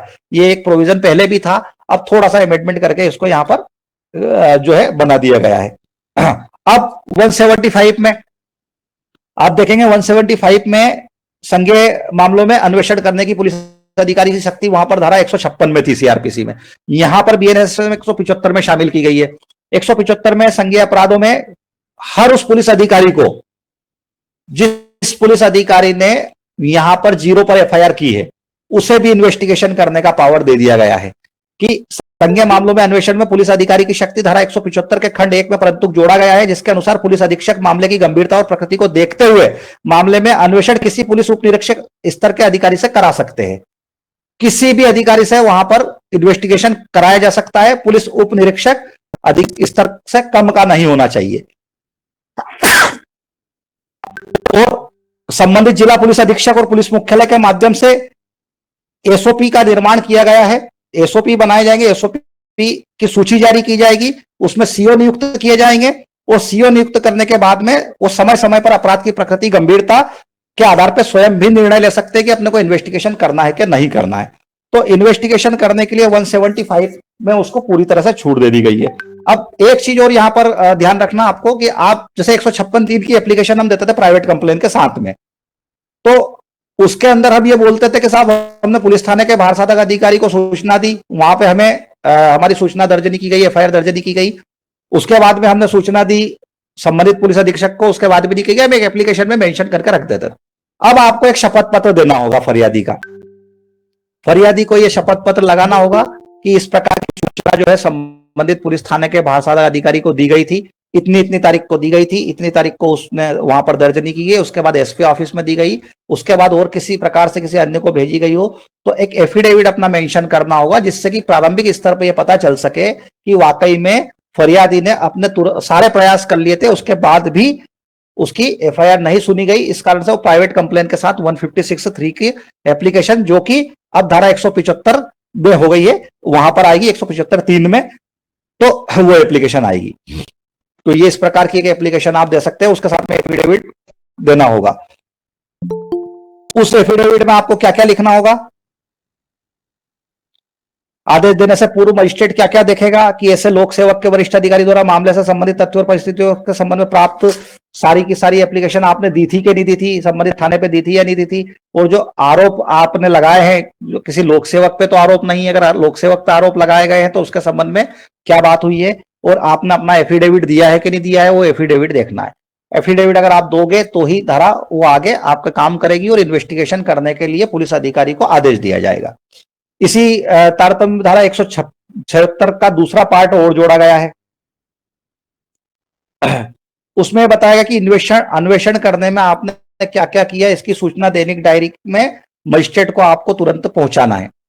176 की उपधारा 2 में मजिस्ट्रेट को डे बाय डे की जानकारी दी जाएगी, तुरंत आपने क्या क्या वर्क किए, क्या क्या वर्क नहीं किए अपने अनुसंधान में, इसको भी आपको देना है। अब 176(3) जो है उसमें बहुत महत्वपूर्ण प्रावधान डाला गया है, और वो प्रावधान ये है कि 7 वर्ष या उससे अधिक के कारावास के जो मामले हैं, चाहे वो मृत्युदंड के हो, चाहे वो आजीवन कारावास के हो, कितने भी अवधि के कारावास, 7 वर्ष या उससे अधिक के कारावास के मामले होना चाहिए। वहां जब पुलिस थाने का भारसाधक अधिकारी जाएगा इन्वेस्टिगेशन करने, घटना स्थल का निरीक्षण करने, तो उसको वैज्ञानिक साक्ष्य एकत्रित करने के लिए एक फॉरेंसिक विशेषज्ञ को साथ में रखना है। मतलब फॉरेंसिक ऑफिसर अब कहां पे जाएगा? अब वो फॉरेंसिक ऑफिसर घटना स्थल पर जाएगा, और जो भी कार्य करेगा उनके संपूर्ण कार्यों की वीडियोग्राफी तैयार की जाएगी। मतलब फॉरेंसिक अधिकारी जो कि पहले अपने लैब में जांच करते थे, वो घटना स्थल पर भी जाने का प्रावधान किया गया है कि इन्वेस्टिगेशन में घटना स्थल तक जाएगा, और घटना स्थल पर जाने के बाद में उसने जो भी कार्रवाई वहां पर घटना स्थल पर करी है, उन सब कार्रवाइयों की वीडियोग्राफी तैयार होगी, और वो वीडियोग्राफी तैयार करना पड़ेगा। और इसमें बता दिया गया कि इस प्रोविजन के प्रवर्तन के लिए 5 वर्ष के अंदर अंदर राज्य सरकार अपना एक अलग से नोटिफिकेशन जारी करे, और इस प्रकार से फॉरेंसिक अधिकारियों की या विशेषज्ञों की नियुक्ति करे, जो कि प्रत्येक थाने पर जाने के, प्रत्येक थाने के अनुसंधान अधिकारी के साथ घटना स्थल तक जाने के लिए तैयार रहे। तो ये प्रोविजन बहुत महत्वपूर्ण प्रावधान डाला गया है। इसके संबंध में भी आप लोगों को अब आगे थोड़ी सी मेहनत ज्यादा करना पड़ेगी, और हमें अपने आरोपियों का डिफेंस करने में थोड़ी सी परेशानी आएगी, है ना। अब आगे चलते हैं हम। तो एक और नया प्रावधान है 183 के अंतर्गत। 183 में प्रोविजन डाला गया नई संहिता में कि अगर पीड़िता का बयान महिला मजिस्ट्रेट द्वारा ही लिया जाएगा, 164 के स्टेटमेंट हम लेते थे, तो उस तरह से ये कि पीड़िता का बयान महिला मजिस्ट्रेट द्वारा ही लिया जाएगा। महिला मजिस्ट्रेट अगर नहीं है और पुरुष मजिस्ट्रेट बयान अगर अभिलेख कर रहा है, तो उसके साथ में एक महिला मौजूद होगी। किसी महिला की उपस्थिति के बिना कोई भी पुरुष मजिस्ट्रेट जो है 164 का स्टेटमेंट नहीं ले पाएगा, जो ओल्ड सीआरपीसी का था, अब यहां पर 183 में आएगा, है ना। तो एक ये भी होगा। फिर 10 वर्ष या उससे अधिक के कारावास या आजीवन कारावास या मृत्युदंड से दंडी कोई मामले हैं, तो उन मामलों में जो है पुलिस अधिकारी द्वारा मजिस्ट्रेट के समक्ष किसी साक्षी का भी स्टेटमेंट कराया जा सकता है, और साक्षी का भी किसी मजिस्ट्रेट द्वारा स्टेटमेंट रिकॉर्ड किया जा सकता है। तो 183 में पूरी तरह से आपको ये देखना है कि महिला मौजूद रही कि नहीं रही। आपके क्रॉस एग्जामिनेशन में ये क्वेश्चन बन जाएगा कि भैया आपका अगर किसी पुरुष अधिकारी के द्वारा 164 या 183 का स्टेटमेंट लिया गया है, तो उस समय कोई महिला की उपस्थिति थी या नहीं थी। फिर तलाशी के संबंध में जो भी प्रोविजन है 185 में जो दिए गए हैं, उसमें आपको इलेक्ट्रॉनिक संसाधनों का उपयोग करना है। 161 के जो स्टेटमेंट होते थे, उन स्टेटमेंट को यहां पर रिकॉर्ड किया जाएगा, तो भी आपको इलेक्ट्रॉनिक और जो है audio recording, video recording mode को जो है आपको यहां पर स्थापना वो बताना है। और तलाशी का अपने मोबाइल से या अन्य साधनों के माध्यम से जो है वीडियो रिकॉर्ड करना है कि कहां तलाशी ली गई, उसकी प्रतियां। अब जो सबसे महत्वपूर्ण एक और बात है 185 में, वो ये है कि ऐसे अभिलेख की जितनी भी प्रतियां 48 घंटे के अंतर्गत 48 घंटे में निकटतम मजिस्ट्रेट को भेजना है उनको। मतलब जो भी वीडियो रिकॉर्डिंग आपने तैयार करी है अपने फोन से, तलाशी के संबंध में करिए या और किसी कार्रवाई के संबंध में करिए, तो 48 घंटे के अंदर अंदर संबंधित मजिस्ट्रेट के पास में जमा करना है। अब संबंधित मजिस्ट्रेट जो है, जहां से भी वो ऑडियो वीडियो रिकॉर्डिंग बनाई गई है, जिस स्थान की तलाशी ली गई है, उस स्थान के स्वामियों को, उस स्थान के किराएदारों को, अधिभोगियों को, उनके द्वारा आवेदन करने पर एक कॉपी उसको फ्री देना पड़ेगी।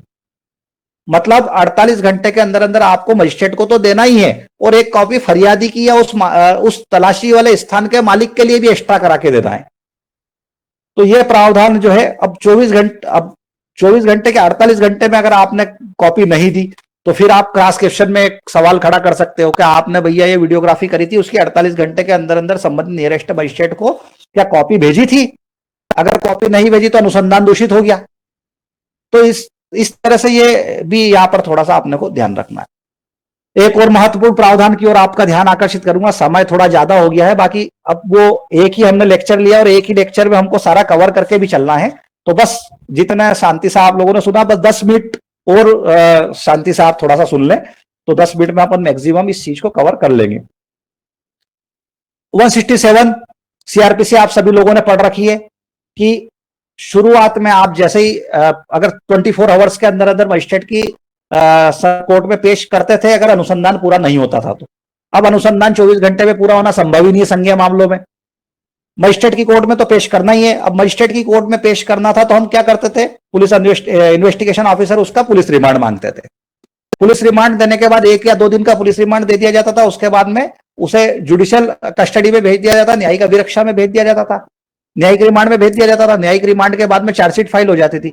अब इस प्रावधान को बहुत ही लचीला कर दिया गया है। एक कुल मिला के तो पुलिस अधिकारियों के पक्ष में कर दिया गया है। वो कैसे कर दिया गया है? अब जो पुलिस रिमांड मिलेगा वो अगर कुल मिलाकर अगर 10 साल से ऊपर की सजा वाला मामला है, तो शुरू के जो 90 दिन है, टोटल 90 दिन की रिमांड होती थी, उस 90 दिन के जो शुरू के 60 डेज है उसमें पुलिस कभी भी पुलिस रिमांड मांग सकती है। और इसी प्रकार से अगर 10 साल तक की सजा वाला मामला है तो उसमें जो शुरू के 60 दिन रहेंगे, उन 60 दिन के जो शुरुआत के 40 दिन है, मतलब चालान पेश होने के लिए 60 डेज होते हैं 10 साल तक की सजा वाले मामलों में, और 10 साल से ऊपर की सजा वाले मामलों में 90 डेज। तो जो 60 डेज होते हैं, 60 डेज के जो शुरू के 40 दिन है, उन शुरू के 40 दिन में पुलिस रिमांड लिया जा सकता है। और जो 90 दिन है, उन 90 दिनों में भी शुरू के 60 दिनों के अंदर अंदर पुलिस रिमांड लिया जा सकता है। पुलिस रिमांड की मैक्सिमम अवधि वही 15 दिन की होगी, 15 दिन से ज्यादा का पुलिस रिमांड नहीं मिलेगा। पर कहने का मतलब यह है कि एक बार जुडिशियल रिमांड देने के बाद पुलिस अगर चाहे तो फिर से पुलिस रिमांड मांग सकती है, परंतु उसके लिए पुलिस को क्या करना होगा, आधार बताने होंगे कि हमें पुलिस रिमांड क्यों चाहिए। तो पुलिस रिमांड के संबंध में एक महत्वपूर्ण संशोधन जो हुआ है, यह हुआ है कि अगर शुरुआत के दिन में पुलिस रिमांड नहीं ले पाई और कुछ पूछताछ करने की कंडीशन बनती है, तो पूछताछ करने के लिए बाद में भी 60 डेज के अंदर अंदर और 40 डेज के अंदर अंदर रिमांड लिया जा सकता है। अब रिमांड लेने के बाद 90 डेज और 60 डेज का समय पूरा हो गया, उसके बाद भी चार्जशीट अगर फाइल नहीं हो तो डिफॉल्ट बेल के, तो वही प्रोविजन है जो आपके पास थे, है ना। गिरफ्तारी के दूसरे दिन से आपकी डिफॉल्ट बेल का समय शुरू हो जाएगा। और अगर 60 डेज और 90 डेज के अंदर अंदर अगर आप चार्जशीट फाइल नहीं हुई, 10 साल तक के मामले में 60 डेज और 10 से ऊपर की सजा वाले मामलों में 90 डेज, तो फिर क्या होगा, डिफॉल्ट बेल हमको मिल जाएगी। यहां पर भी डिफॉल्ट बेल तो मिल जाएगी, परंतु क्या होगा, परंतु रिमांड की जो कंडीशन है वो रिमांड की कंडीशन थोड़ी सी देखना है। अब हमेशा आपको डर लगा रहेगा, एक्यूज को डर लगा रहेगा कि अगर मैं जुडिशियल रिमांड में जब तक हूं फिर वापस से पुलिस मुझे पुलिस रिमांड में ले जाने के लिए एप्लीकेशन ना लगा दे, तो ये डर हमेशा बना रहेगा, है ना। तो पहले पूर्व में क्या था, शुरू के 15 दिन में पुलिस रिमांड दी जाती थी, अब शुरू के 40 दिन और 60 दिन में रिमांड दी जाएगी। डिफॉल्ट बेल के संबंध में वही प्रोविजन मैंने जो बताया था कि 90 डेज और 60 डेज के बाद में आपको डिफॉल्ट बेल मिल जाएगी। कुछ महिलाओं के संबंध में जो है एक प्रोविजन बनाया गया है कि जो महिलाओं से संबंधित अपराध है उसके इन्वेस्टिगेशन की कार्रवाई पूरे प्रयास करके 60 डेज में पूरा करना है। 193 की उपधारा 2 जोड़ी गई है, उसमें क्लियर कर दिया गया है कि आपको 90 डेज मतलब पहले इन्वेस्टिगेशन की जो कार्रवाई होती थी, चाहे वो मामला आजीवन कारावास का ही क्यों ना हो, तो भी आपका इन्वेस्टिगेशन जो है 60 डेज में ही पूरा आपको करना है, 90 डेज तक का वेट नहीं करना। हालांकि डिफॉल्ट बेल का प्रोविजन उस पर भी 90 डेज के बाद ही मिलेगा, परंतु संभवतः जहां तक हो सके कि आपको 60 डेज में इन्वेस्टिगेशन पूरा करना है। उसके बाद एक और महत्वपूर्ण प्रावधान, जितने भी इलेक्ट्रॉनिक दस्तावेजों को आपने बनाया है इलेक्ट्रॉनिक मोड में, जो जो भी कार्रवाई आपने की, चाहे वो 161 की हो, चाहे तलाशी की हो, चाहे और किसी तरह की हो, है ना, स्पॉट निरीक्षण हो, जो भी वीडियोग्राफी ऑडियोग्राफी आपने की है उनका उल्लेख आपको चार्जशीट के अंदर क्रम से करना है और चार्जशीट में उन समस्त दस्तावेजों को भी लगाना है। और उन ऑडियो और वीडियो रिकॉर्डिंग की जो आपने इन्वेस्टिगेशन के दौरान की है उसमें 48 घंटे के अंदर अंदर एक कॉपी संबंधित मजिस्ट्रेट को भी भेजना है। ये प्रावधान आप ध्यान रखें। और 90 डेज में अगर इन्वेस्टिगेशन पूरा नहीं हुआ है, ये म्यूट कर दे, किसका ऑडियो म्यूट कर दे आपने, किसने ऑडियो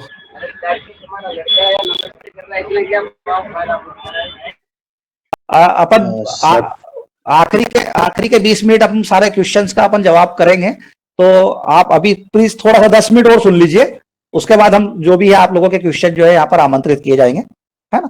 तो एक प्रोविजन यहाँ पर और आया है कि मामले में इन्वेस्टिगेशन में क्या प्रगति हुई, 90 डेज के अंदर अंदर इन्वेस्टिगेशन हुआ या नहीं हुआ, पूरा हुआ या नहीं हुआ, पीड़ित को इसकी जानकारी देना 193 की उपधारा 3 के सेकंड क्लॉज के अंतर्गत कि ये 90 डेज के बाद में उसकी विवेचना में क्या प्रगति हुई, क्या प्रोसेस हुई, उसके इन्वेस्टिगेशन करके चार्जशीट फाइल हुई या नहीं हुई, इसके संबंध में फरियादी को या पीड़िता जो भी है उसको अवगत कराया जाएगा।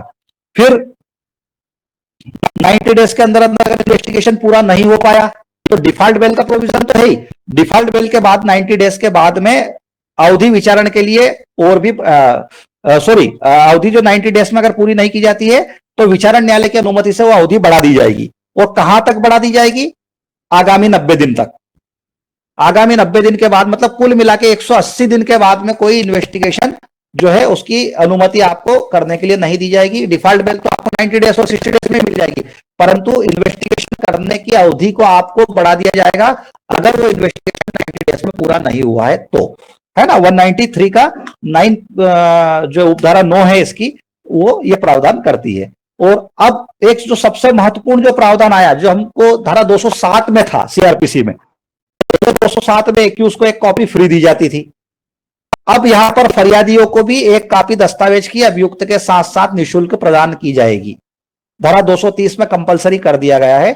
207 को उठा के हमने बीएनएसएस में कहां रख लिया है, 230 में रख लिया है। और 230 में क्या है कि वो पूरी की पूरी कॉपी यहां पर मिलेगी।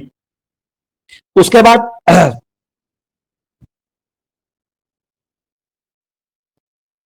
एक और प्रावधान यहां पर नया आया है जिसमें जो है 195 एक उपधारा 1 में का सेकंड परंतु उसका है, बताया गया है कि 15 वर्ष से कम आयु का कोई, अगर कोई महिला या फिर 15 वर्ष से कम आयु की है या 60 डेज से अधिक आयु का कोई व्यक्ति अगर है तो उनको पुलिस थाने में बयान देने के लिए जो है उनकी मर्जी के बिना नहीं बुलाया जाएगा। अगर वो उनकी मर्जी होगी तो ही बयान देने आएंगे, अदरवाइज वो जहां पर है वहां पर आपको बयान देने के लिए कोई भी चीज अगर उससे पूछताछ करनी है तो वहां जाके आपको करना पड़ेगी, है ना। एक और प्रोविजन देखेंगे हम इसमें, धारा 360, जितने भी मामले वापस किए जाएंगे उसमें पहले अभियोजन पक्ष जो है मामले को वापस कर सकता था, एडीपीओ वापस कर सकते थे या अभियोजन अधिकारी जो भी होते थे वो मामले वापस ले सकते थे। अब वादी को भी सुनना होगा। कोई भी मामला वापस तब तक नहीं लिया जाएगा जब तक कि पीड़ित या फरियादी को नहीं सुना जाएगा, तब तक वो मामला वापस नहीं लिया जाएगा धारा 360 में।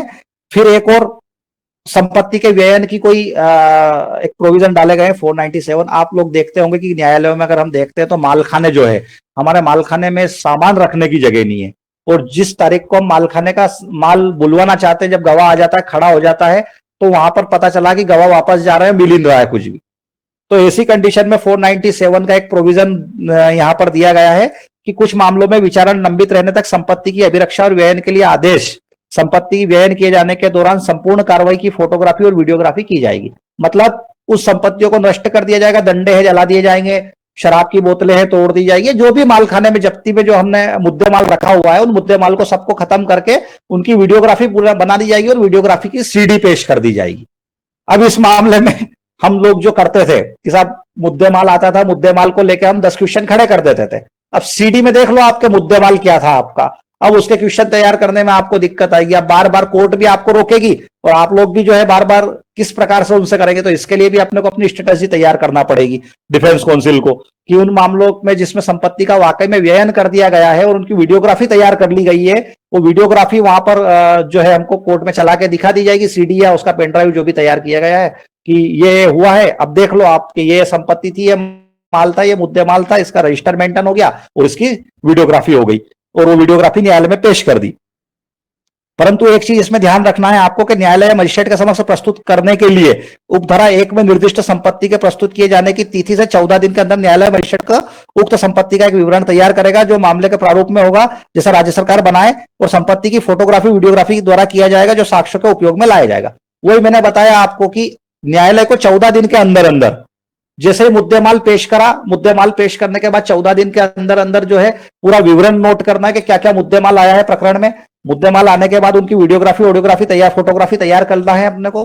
फोटोग्राफी जो है उसको सहेज के रखना है और वो फोटोग्राफी ही अब मुद्देमाल के स्थान पर साक्ष्य में उपयोग में लाई जाएगी। धारा 497 की उपधारा 2 ये प्रावधान करती है कि माल खाने से माल सारा नष्ट कर दो और उनके संबंध में जो है आप मुद्देमाल बना लो, मुद्देमाल की एक सीडी या वीडियोग्राफी तैयार कर लो।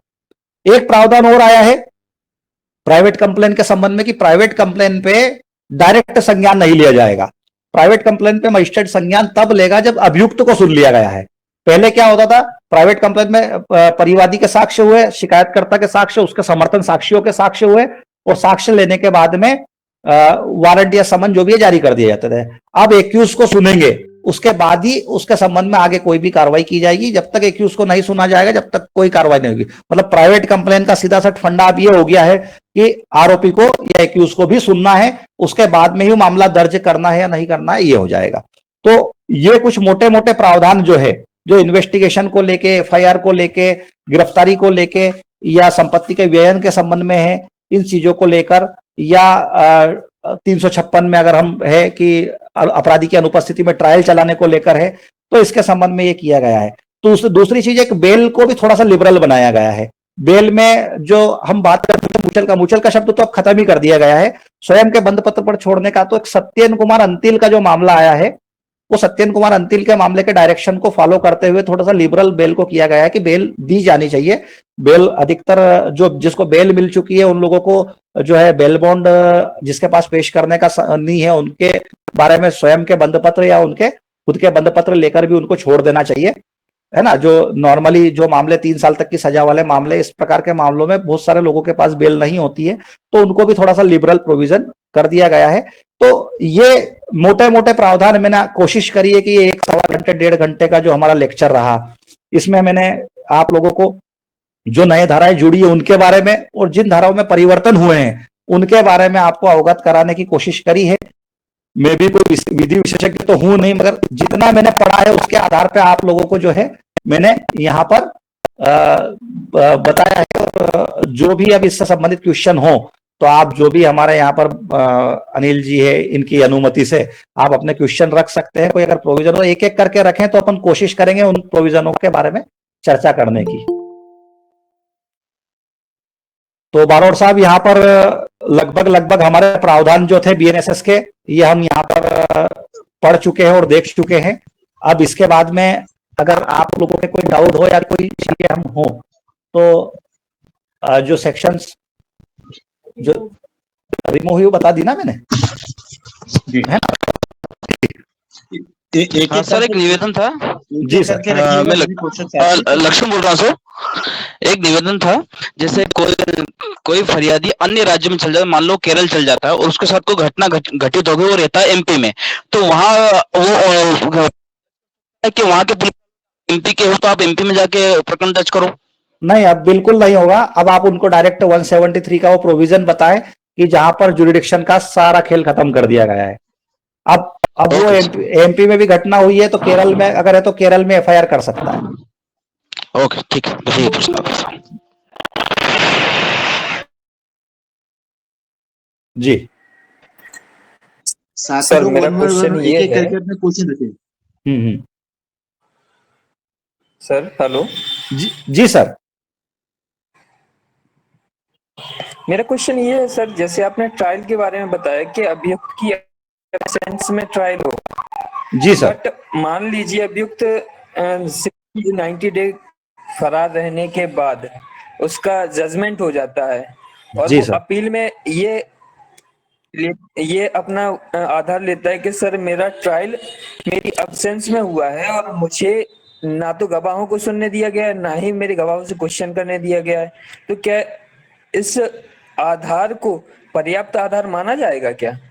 सर एक्चुअल में स्थिति क्या होगी कि जो बताया गया है कि अब्सेंस में ट्रायल करना है, उसमें जो संबंधित ट्रायल कोर्ट है उसको पूरे प्रयास करना होंगे उस व्यक्ति को न्यायालय तक लाने के लिए उसकी अब्सेंस में। मतलब जैसे ही वो अब्सेंट हुआ है वहां पर 90 डेज तक उसको वेट करना है, कोर्ट को डायरेक्ट ट्रायल कंडक्ट नहीं करना है। 90 डेज तक उसको वेट करना है कि अभियुक्त को वापस लाने के तुरंत सारे प्रयास कर लिए गए। अगर वो प्रयास पर्याप्त लगते हैं तो उसके आधार पर अपीली कोर्ट बोल सकती है कि भैया आप जानबूझ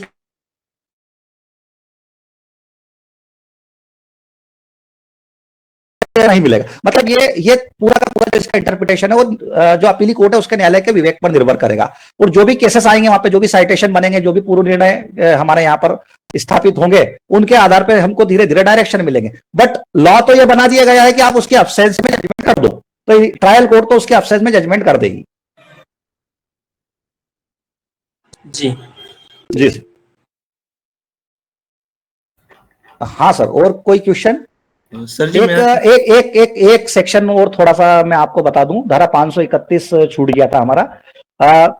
हम लोगों के सबके दिमाग में अभी तक ये चल रहा है कि अब जो बीएनएसएस आ गई है तो क्या हमारे पुरानी सीआरपीसी के प्रोविजन पूरी तरह से खत्म हो जाएंगे, या जो पुराने केसेस है क्या पुरानी सीआरपीसी से चलेंगे?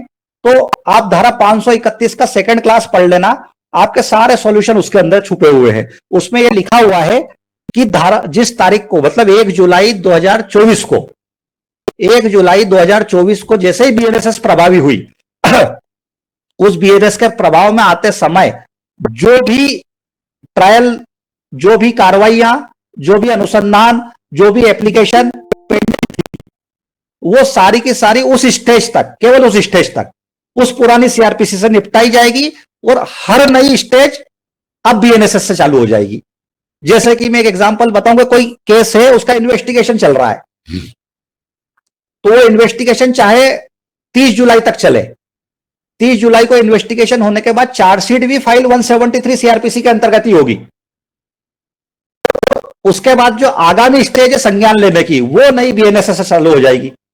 इसी प्रकार से अगर कोई ट्रायल चल रही है, अगर ट्रायल चल रही है मतलब सपोज हम मान लेते हैं कि प्रतिरक्षा का साक्ष्य चल रहा है या बचाव साक्ष्य चल रहा है या प्रोसिक्यूशन के विटनेस चल रहे हैं किसी केस में 1 जुलाई को, तो उसकी पूरी ट्रायल जजमेंट तक जो है आपको पूरी की पूरी ट्रायल सीआरपीसी से ही कंडक्ट करना है।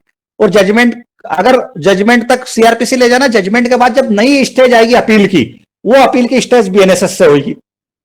अब सपोज हम बात करेंगे, एक जजमेंट करा आपका 5 जुलाई को, तो 5 जुलाई तक का जजमेंट पूरा पुरानी सीआरपीसी से हो गया। अब उसके आप अपील करेंगे तो नई सीआरपीसी के अंतर्गत आपको जाना, मतलब बीएनएसएस के अंतर्गत जाना पड़ेगा आपको।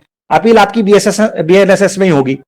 तो जो स्टेज खत्म नहीं हुई या जो स्टेज पेंडिंग थी, वो पेंडिंग स्टेज आपको पुरानी सीआरपीसी से करना है 1 जुलाई के बाद भी, और हर नई स्टेज को बीएनएसएस से चालू करना है।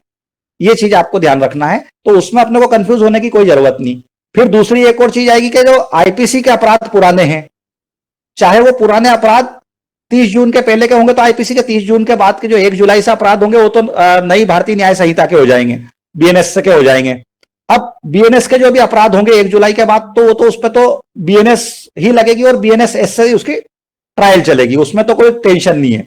और जो पुराने अपराध है आईपीसी के, जैसे कि 28 तारीख को कोई अपराध हुआ है, लूट का एक अपराध हुआ है, अब उसका इन्वेस्टिगेशन चल रहा है, अरेस्टिंग हो रही है, सब कुछ हो रहा है, तो वो पुरानी सीआरपीसी से ही चलेगी। कब तक? जब तक अनुसंधान चलेगा, क्योंकि उसका इन्वेस्टिगेशन शुरू हो चुका है।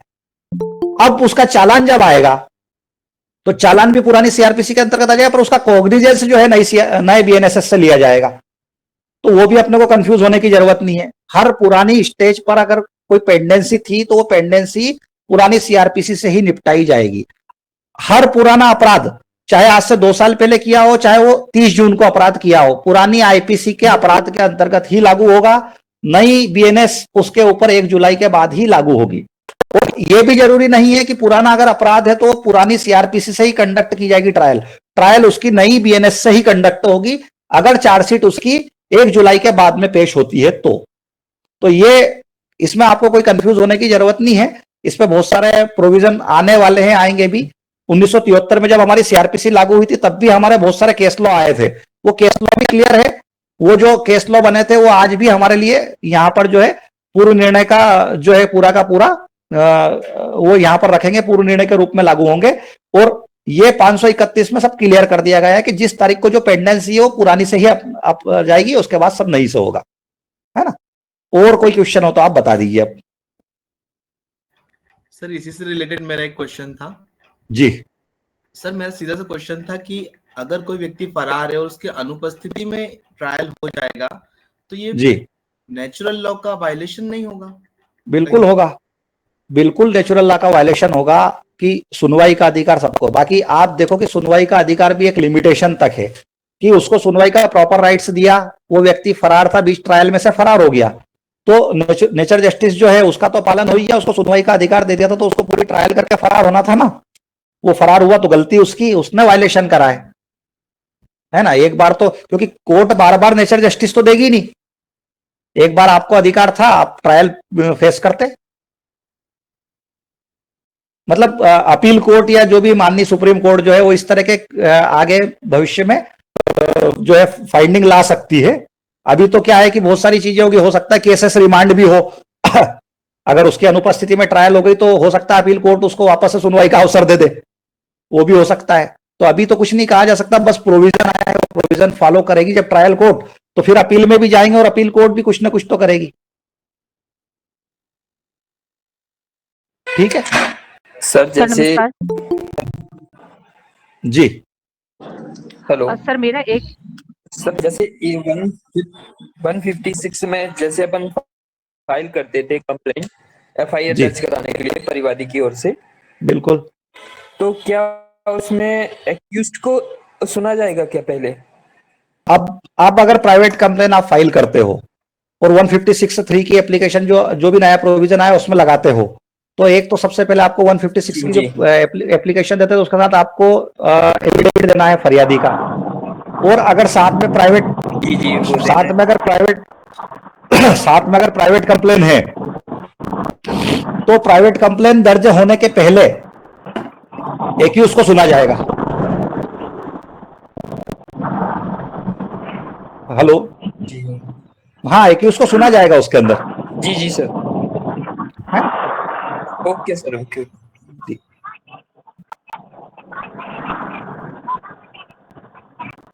नेहा जी आप कुछ पूछ रही थी? सर नमस्कार। जी सर मेरा एक क्वेश्चन है, यदि कोई भी घटना 30 जून को होती है और हम एफआईआर जो है 1 तारीख को कराते हैं तो वो किस पे चलेगी सर, पुराने एक्ट में या नए एक्ट में? एफआईआर अगर उसकी 1 तारीख को हुई है तो बीएनएसएस से एफआईआर होगी, उसकी 173 में एफआईआर लॉन्च होगी उसकी। Thank you. अपराध चाहे आईपीसी का हो।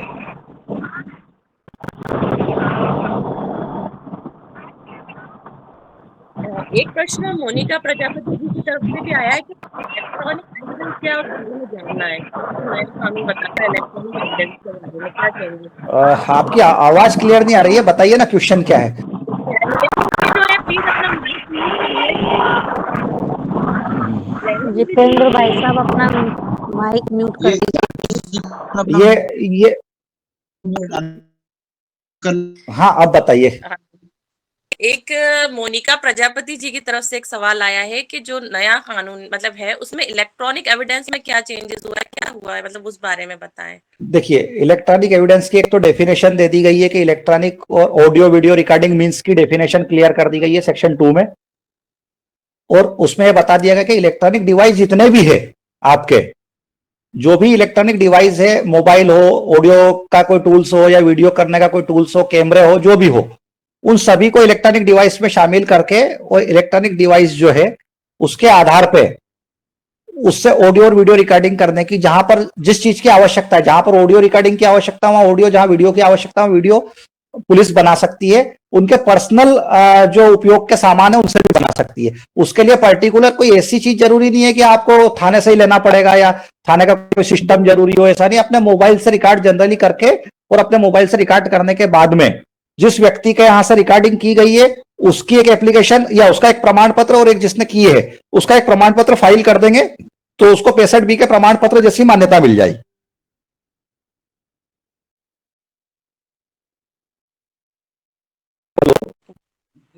है ना, तो उसमें सारे डिवाइस शामिल कर लिए गए। अब जैसे जैसे क्या केसेस का इन्वेस्टिगेशन होगा और पुलिस जो जो भी डिवाइस उपयोग करेगी उन पे फिर से सुप्रीम कोर्ट और हाई कोर्ट की फाइंडिंग आएगी कि किन डिवाइस को लेना चाहिए, किन को नहीं लेना चाहिए, कौन से डिवाइस प्रॉपरली आपके जो विश्वसनीय है, कौन से नहीं है, ये सारी चीजें उसके अंदर ही जाके हमको क्लियर होगी। बाकी अभी तो ये मान के चलो कि आप ऑडियो वीडियो रिकॉर्डिंग का जो भी आपके पास संसाधन है उस संसाधन का उपयोग आप इन्वेस्टिगेशन में कर सकते हो। ठीक है, नमस्कार। और बाकी साथी के कुछ जी मुझे क्वेश्चन पूछना है। जी हेलो पूछे। सर, जिस इंस्ट्रूमेंट से रिकॉर्डिंग हो रही है, मोबाइल हो या जो और भी कोई चीज हो, अगर वो खराब हो जाता है, उसके अंदर की रिकॉर्डिंग चली जाती है, उस स्थिति में क्या होगा? मैडम सबसे पहले तो प्रोविजन ये आ गया है कि आपने अगर इलेक्ट्रॉनिक डॉक्यूमेंट तैयार किया, इलेक्ट्रॉनिक डिवाइस से कोई भी सीडी या वीडियोग्राफी या ऑडियोग्राफी की है तो 48 आवर्स के अंदर अंदर आपको संबंधित मजिस्ट्रेट की कोर्ट में उसको जमा कराना है। तो रिकॉर्ड अगर मोबाइल से चले भी गया और मोबाइल की जो रिकॉर्डिंग थी वो कोर्ट में जमा है तो उस रिकॉर्डिंग को ही प्राथमिक साक्ष्य मान लिया जाएगा। सर एक्चुअली मान लीजिए कि आरोपी उसी समय मोबाइल लेके फेंक देता है पानी में या खराब हो जाता है, उस स्थिति में क्या होगा? अगर किसी पुलिस ऑफिसर ने वीडियो रिकॉर्डिंग करी और आरोपी ने उसका मोबाइल लेकर नाले में फेंक दिया या नदी में फेंक दिया, ऐसी कंडीशन पे पूछ रहे हैं आप? हाँ, ये मान के चलिए कि वो रिकॉर्डिंग वो इंस्ट्रूमेंट से गायब ही हो गई नहीं है, उस स्थिति में क्या होगा? पुलिस अपनी इन्वेस्टिगेशन में टीप लगा देगी कि साहब मैंने वीडियो रिकॉर्डिंग बनाई थी और वीडियो रिकॉर्डिंग इस तरह से नष्ट हो गई, तो इसलिए वो पेश नहीं हो पाएगी। जैसे आज वर्तमान में जो कंडीशन है कि वीडियो रिकॉर्डिंग का कोई प्रोविजन नहीं है, मतलब वीडियो रिकॉर्डिंग का कोई प्रावधान ना होने के कारण जो हमारा चार्जशीट आई है अभी तक वर्तमान में, इस प्रकार से उसमें भी कोई रिकॉर्ड नहीं आएगा। और क्या बाकी उस पे जी उसमें फिर रिटर्न तो रहेगा, तो ये जो के पेपरलेस वाले प्रावधान है इसका फिर क्या होगा? नहीं, पेपरलेस वाले प्रोविजन अभी आए नहीं है। मैंने बताया आपको कि पेपरलेस होने की कंडीशन बन जाएगी धीरे धीरे। पेपरलेस का प्रोविजन अभी नहीं आया, अभी तो चार्जशीट इलेक्ट्रॉनिक डिवाइस के माध्यम से पेश नहीं होना। चार्जशीट तो अभी फाइल होना आपको ये पेपर में ही होगी, मतलब चार्जशीट का भी ये प्रोविजन नहीं किया उन्होंने कि थाने पे से चार्जशीट फाइल कर दे, पर भविष्य में धीरे धीरे आ जाएगा। क्यों आ जाएगा उसका रीजन बताता हूं आपको। जैसे कि इंदौर का कोई व्यक्ति है, उसने दिल्ली में जाके एफआईआर दर्ज करा दी, इन्वेस्टिगेशन भी दिल्ली में हो गया पूरा उसका, तो दिल्ली की पुलिस अगर इंदौर में चार्जशीट फाइल करने आएगी तो कितना समय नष्ट होगा, तो वो ई चालान करेगी ना वहां से। हाँ, ये मैं मानती हूँ, इजी हो जाएगा। जो काम लेट लतीफी का हो रहा था वो लेट लतीफी में नहीं होगा, जल्दी हो जाएगा। हाँ, बट ये है कि ये तो सब इलेक्ट्रॉनिक स्थिति में है, किसी समय ठीक में है। अगर इलेक्ट्रॉनिक इंस्ट्रूमेंट में कुछ भी प्रॉब्लम आती है तो इससे आरोपी को या फरियादी को क्या लाभ या क्या हानि है? देखो, आरोपी और फरियादी को लाभ और हानि तो हम ट्रायल के बाद ही बता पाएंगे, क्योंकि ट्रायल में अगर कोई डॉक्यूमेंट गुम हो जाता, आज आप लोगों ने जो ट्रायल चलाई है कोर्ट में कभी ऐसा हुआ कि कोई फाइल गुम हुई हो? या न्यायालय में मैंने तो 15 साल की वकालत में कोई किसी प्रकार से फाइल गुम होते हुए नहीं देखा न्यायालय की कोई भी, या ना ही न्यायालय के मतलब हमने तो फाइलें जलते हुए देखी है ना कि कोर्ट में आग लग गई, फाइलों में आग लग गई। इंदौर में आग लगी थी आपके इसमें, है ना? तो वो जो ऑडियो बंद करो, ऑडियो अन्य लोगों के भी क्वेश्चन आने तो ज्यादा अच्छा है। हाँ, वो तो वो जो भी होगा, इलेक्ट्रॉनिक डिवाइस अगर डॉक्यूमेंट नष्ट होता है तो उसके संबंध में जैसा भी जो भी चीजें होगी वो फिर संबंधित न्यायालय जो भी बताए या संबंधित न्यायालय जो भी माने, उसमें तो हम कुछ कर नहीं सकते। हमको तो ट्रायल जो हमारे पास डॉक्यूमेंट है उसके आधार पर करना है, हम डिफेंस काउंसिल अगर है तो। जी sir, okay, thank you. Okay जी सर, मेरा एक प्रश्न था। जी, मेरा प्रश्न ये था कि जैसे कि ऑडियो और वीडियो के लिए बताया गया है कि वो एविडेंस में कंसीडर किए जाएंगे। जी सर।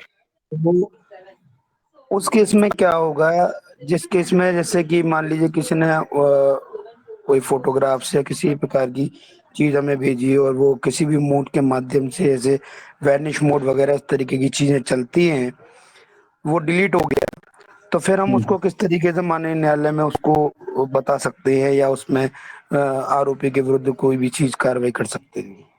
देखिए, न्यायालय में अगर कोई डॉक्यूमेंट है ना, आप मेरी बात समझना कि न्यायालय में चार्जशीट के साथ में अगर कोई डॉक्यूमेंट आया है और संलग्न है, तो ही वो डॉक्यूमेंट एग्जिबिट होगा, और तो ही वो डॉक्यूमेंट आर्टिकल के रूप में एग्जिबिट होगा। अब अगर न्यायालय में कोई डॉक्यूमेंट आया ही नहीं है चार्जशीट के टाइम पे, और वो पुलिस से कहीं गुम हो गया या पुलिस ने उसको डिलीट कर दिया, नष्ट कर दिया, तो हमारा तो डिफेंस ऑलरेडी इजी हो गया, क्योंकि वो डॉक्यूमेंट जब है ही नहीं तो हमको डिफेंस ही नहीं करना उसके ऊपर। तो नहीं सर, मेरा प्रश्न थोड़ा सा हटके है। मेरा प्रश्न ये है कि अगर हमारे पास कोई ऐसी कंप्लेंट है और हम इसमें वादी हैं और हम बताते हैं कि साहब फलाने व्यक्ति ने हमारे पास में ऐसे चित्रण भेजा या ऐसा वीडियो भेजा जो कि डिलीट हो गया या बच्चे ने डिलीट कर दिया है, ठीक है, तो उसमें हमने 156(3) दाखिल करी हुई है। अब माननीय न्यायालय उसमें हमसे ये कहता है कि आप एविडेंस लगाइए, तो ठीक है, हमने माननीय न्यायालय को ये बताया, तो उसमें हम क्या कर सकते हैं? अब देखिए, आपने 156(3) लगाया हुआ है ना? 156(3) के साथ में वो आपके डॉक्यूमेंट पेश तो करा होगा इलेक्ट्रॉनिक मोड में, ऑडियो सीडी बना के पेश करा होगा, पेन ड्राइव पेश करा होगा, कुछ तो करा होगा ना? नहीं, वो तो सर पहले ही वैनिश मोड पे था। जैसे कि हम जानते हैं कि व्हाट्सएप में भी, इंस्टाग्राम में भी ये एक फीचर आ गया है कि एक के बाद में वो डिलीट ही हो जाता है ऑटोमेटिक। बिल्कुल हो जाता है। क्या कर सकते हैं उससे? अब देखिए, तो प्राइमा फेसी कोई अपराध क्रिएट होने के लिए आपको उसके कंटेंट तो बताना पड़ेंगे कि साहब ऐसे ऐसा कोई डॉक्यूमेंट, मान लो मैंने ही आपको एक कोई भी कुछ गलत चीज भेज दी आपको व्हाट्सएप पे, जी, और वो आपके पास से डिलीट हो गई। जी। अब डिलीट हो गई तो प्राइमा फेसी अपराध जो क्रिएट होना था मेरा, वो तो वो चीज आप अगर कोर्ट में दिखाते या थाने पे दिखाते तो ये अपराध क्रिएट होता। अब जब वो थाने के पास भी नहीं है, कोर्ट के पास भी नहीं, तो अपराध क्रिएट ही नहीं होगा ना वहां पे। जी।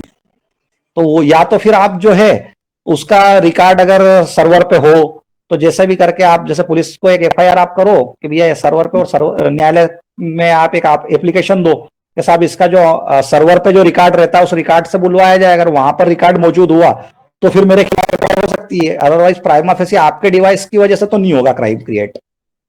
अच्छा, तो वो एक्सट्रैक्ट की जा सकती है सर्वर के माध्यम से? बिल्कुल, आप मजिस्ट्रेट की कोर्ट में एप्लीकेशन देके साहब मेरे साथ देखिए ऐसा ऐसा अपराध हुआ है जिसका डॉक्यूमेंट इस प्रकार से मेरे पास आया था, मेरे इस पे व्हाट्सएप पे डिलीट हो गया है, अगर इसका रिकॉर्ड जो है साइबर के माध्यम से आ सकता हो तो आप इसका रिकॉर्ड निकलवा के देख ले, ये अपराध क्रिएट हुआ है मेरे साथ। जी, है ना, जैसे अपन कॉल रिकॉर्ड। जी, एक प्रश्न मेरा सर और था, जैसे कि एक प्राइवेसी की बात को लेकर आईटी एक्ट के अंदर बताया जाता था कि आप किसी की भी कॉल को रिकॉर्ड बगैर उनकी मर्जी के नहीं कर सकते, तो क्या अब नए कानून के तहत बिल्कुल अनुमति के बिना नहीं कर सकते? अब भी नहीं कर सकते? ठीक है सर, ठीक है, थैंक यू। ठीक है बारोट साहब, क्योंकि अब समय भी काफी हो गया है।